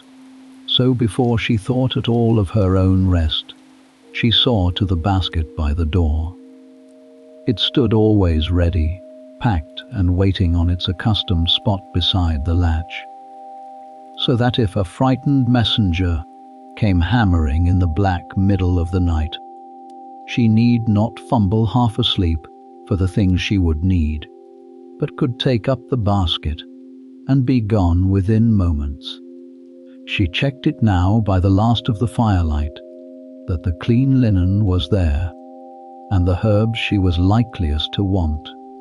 and the little flask of oil, and all the rest of it. And finding all in order, she set it back in its place, ready for whatever the night might bring. A wise woman who had to search her cold, dark cottage for her tools, while a mother laboured a mile off, was a wise woman failing at her work, and so the ready basket by the door was a small daily discipline she never let slip. And then there was the candle, or the small stub of rushlight, that she set now in the window before she sought her bed. This was an old and widespread custom among such women, and a tender one, for the light in the window of the healer's cottage told anyone abroad in the dark, any frightened father hurrying through the night for help, any traveller in trouble that here, at least, someone was awake, or near enough to waking, and that help lived behind this door. A labouring mother far across the fields, catching sight of that small steady flame from her own window, might take comfort from it through her long night, knowing that the wise woman's light still burned, and that help was there for the sending. It was the plainest of things, a single small flame at a cottage window, and yet it carried a whole world of meaning, a promise of care held out across the sleeping dark. The broken sleep of it was, across a lifetime, no small thing to carry, and the wise woman had long since made her peace with it, in the only way she could, by learning to rest lightly and to wake easily, and to fall back into sleep again quickly when a call let her. She did not, could not, sleep the deep unbroken sleep of a labourer who knew his night was his own. For some part of her stayed always half listening, even in her dreams, for the sound of feet on the lane or a hand at the door. This was the hidden cost of being the one the whole district relied upon. A cost paid not in any single dramatic hardship, but in 10,000 interrupted nights across the long years, and she paid it without complaint, because it was simply part of the bargain of her calling, as much a part of it as the herbs and the charms and the steady hands. Later ages, looking back, came to cherish that image of the light in the window above almost any other, for it caught something true and tender about the whole of what she was. When the folklorists came, centuries on, gathering the last living memories of these women before they faded entirely, it was often just such small human details that the old people remembered most warmly, not the recipes and the doses, which had mostly slipped away, but the picture of the healer's cottage with its late light burning, the one door in the sleeping parish, where someone was always, in some sense, awake. That the light meant broken rest for the woman behind it only deepened the tenderness of the memory. This small, steady flame held out night after night at the cost of her own sleep, a promise of care kept faithfully across a whole working life. On this particular night the knock did come, though it was a gentle one, not the wild hammering of a birth, but the softer, apologetic tap of a neighbour in a smaller trouble. A man from down the lane, his youngest child kept from sleep by a hard barking cough that frightened them both, come to ask, shame-faced at the hour, whether the wise woman had anything that might ease it and let the household rest. And she did, of course, and she did not begrudge him the lateness of it, for she knew the particular helplessness of a parent in the dark, with a coughing child, and she went to her stores and mixed a soothing syrup of the sort she always kept by, elderberry and honey, and a little of a herb to quiet the cough, and she gave it to him with quiet instruction and a word of reassurance, and sent him back down the dark lane to his child, easier than he had come. It was a small thing, a syrup handed across a threshold near midnight, but it was the very substance of her life, this being available, this answering, this small light held out to a neighbour in the dark. Across the long years, that light in the window and that basket by the door had answered a great many kinds of knock, and she had learned to read something of the trouble even in the sound of the knocking itself. There was the soft apologetic tap, as tonight, of a neighbour in a small trouble, half ashamed to disturb her. There was the steady, urgent, unmistakable summons to a berth, a fist on the door and a breathless voice that had her up and reaching for the basket before she was fully awake. There was the slower, heavier knock of grief, of someone come to fetch her to a bedside where the end was near, and there was now and then the wild, frightened hammering of an accident, a fall, a burn, a child pulled from a pond. That sent her out into the night at a run. She had answered them all, in every weather and every season, across the whole span of her working life, and each one had found her ready, the fire banked but living,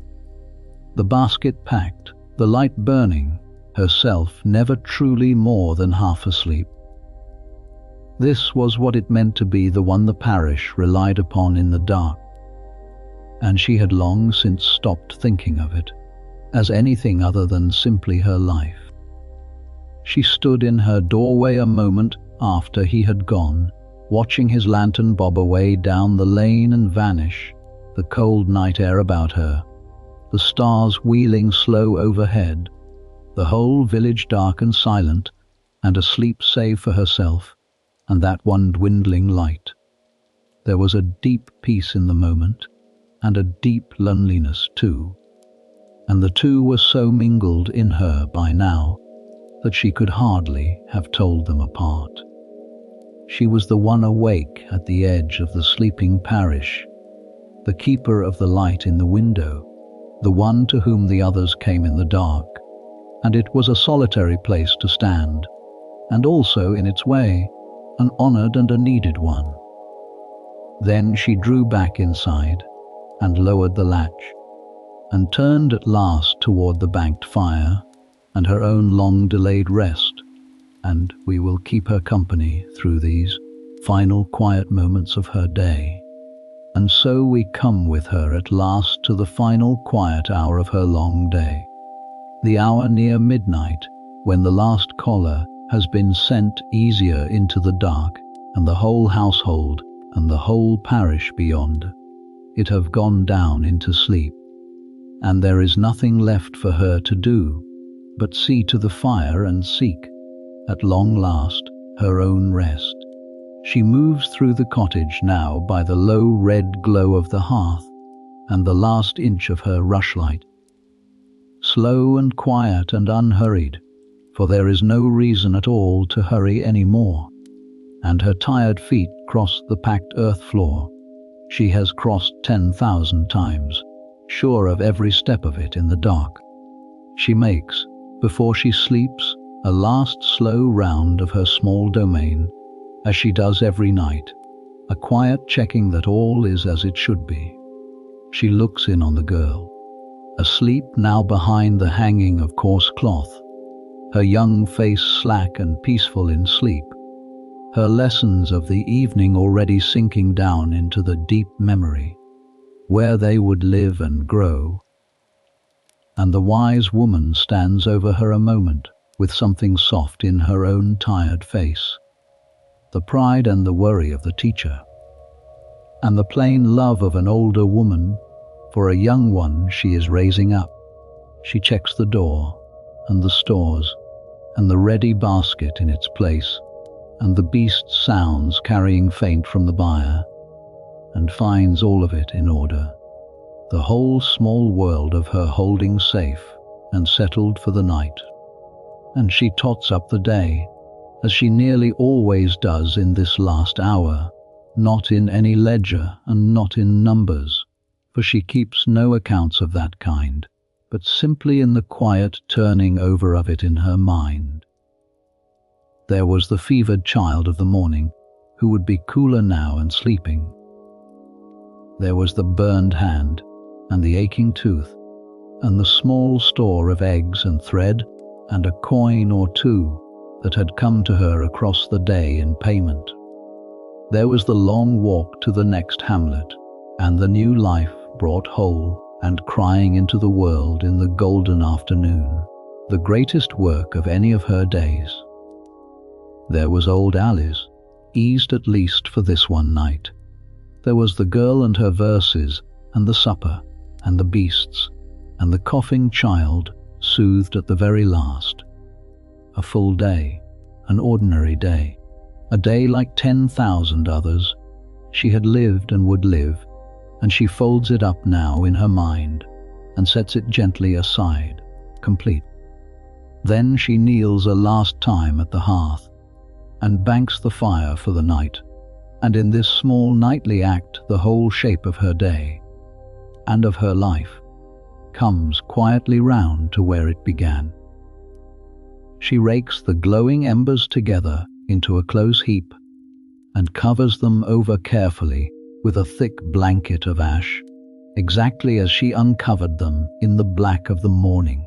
so that they will smoulder low and slow and secret all through the coming night and be there, still living, to be coaxed back into flame at the next dawn. It is the same fire she raised this morning from its own ashes, kept alive across the whole long day of her healing and her walking and her teaching, and now put gently to bed again to outlast the dark. There is something in this banking of the fire that holds the very meaning of her, this keeping alive of a small steady warmth through every night and every season, this faith, proven fresh each dawn,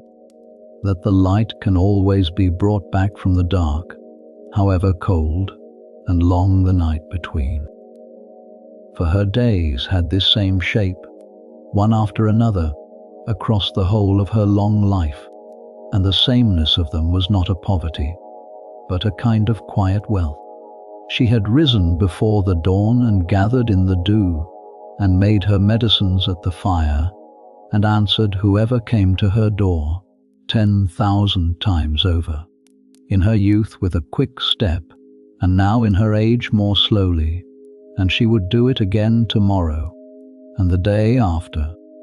until at last her own strength failed, and the girl now sleeping behind the cloth took up the basket in her place. That was the truest shape of the whole story, not one woman but an unbroken line of them, each keeping the fire and the light and the knowledge alive through her own span of years, and then handing all three undimmed to the one who came after. The wise woman did not think of herself as remarkable, and would have been puzzled by the word. She thought of herself, most nights, simply as tired, and as glad of her bed, and as ready, even in sleep, to rise again if the night should call. It is worth pausing, in this last, still hour, on how little of all this she would ever have counted as anything out of the ordinary. We look back on her now across the centuries and see something rare and precious, a whole vanished world of knowledge and care carried in a single pair of hands, and we are right to see it so. But she saw only her work, the thing that was hers to do, taken up each morning without fuss and set down each night without pride. The word remarkable, so often laid upon her now, would have puzzled her, and the word heroic would have made her laugh. She was only doing what needed doing, the way her mother had done it before her, and her grandmother before that, and the way the sleeping girl behind the cloth would do it after she was gone. There is a deep and steadying peace in that kind of unself-conscious usefulness, a life spent simply being needed and answering the need, and it lay over her whole existence like the warm, dim light over her cottage, so constant that she never thought to notice it at all. She warmed her aching hands a last time at the banked and quieting fire, that first and last small remedy she gave herself each day, and she drank down the last of something warm. And she let the great tiredness of the day come over her fully now, no longer holding it off, for there was nothing left that needed holding off. The rushlight had burned down to almost nothing. The fire was a low soft red beneath its blanket of ash. The cottage was warm and dark and still around her, and the candle in the window had guttered out at last, its night's work done.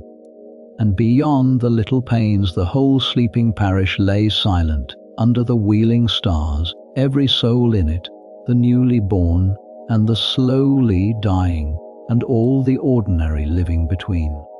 resting easier for knowing she was there. And at last she too lay down, in the deep quiet of the small hours, and let herself rest.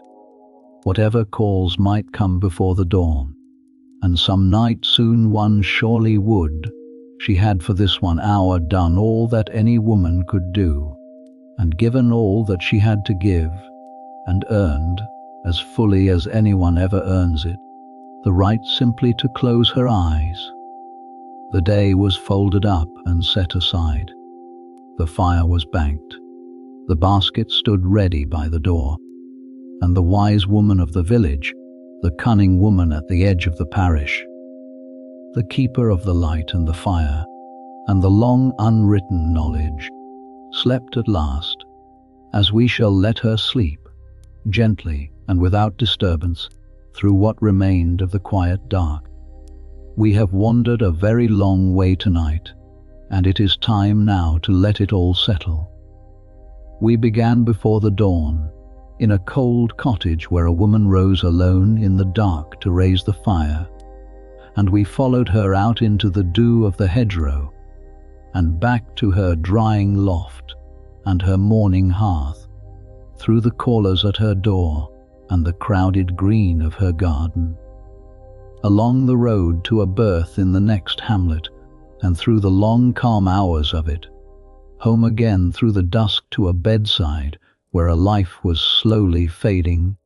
and on into the evening of her teaching,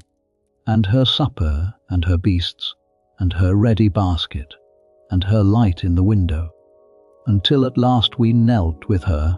at the banked fire near midnight, and watched her lie down to her well-earned rest. There is nothing at all to remember of any of it. It was never yours to carry, only to drift through, and if your own eyes have long since closed somewhere along the way, in the dew of the morning, or the warmth of the birthing room, or the quiet of the byre, then that was always exactly the point of the evening, and there is nothing whatever to have missed. The whole long day was only ever a shape for you to fall asleep inside of, a slow and gentle and unhurried thing to hold your mind while the rest of you let go.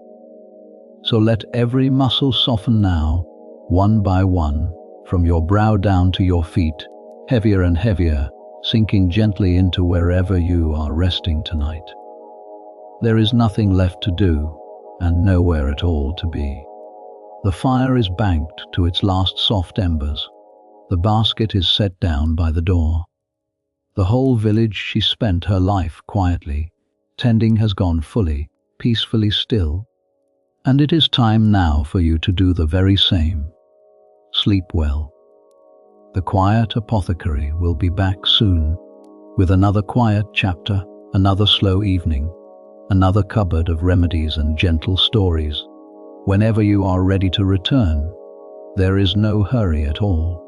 We will keep the light burning in the window for you. For now there is only this, the low, steady dark, the last of the embers settling softly under their blanket of ash,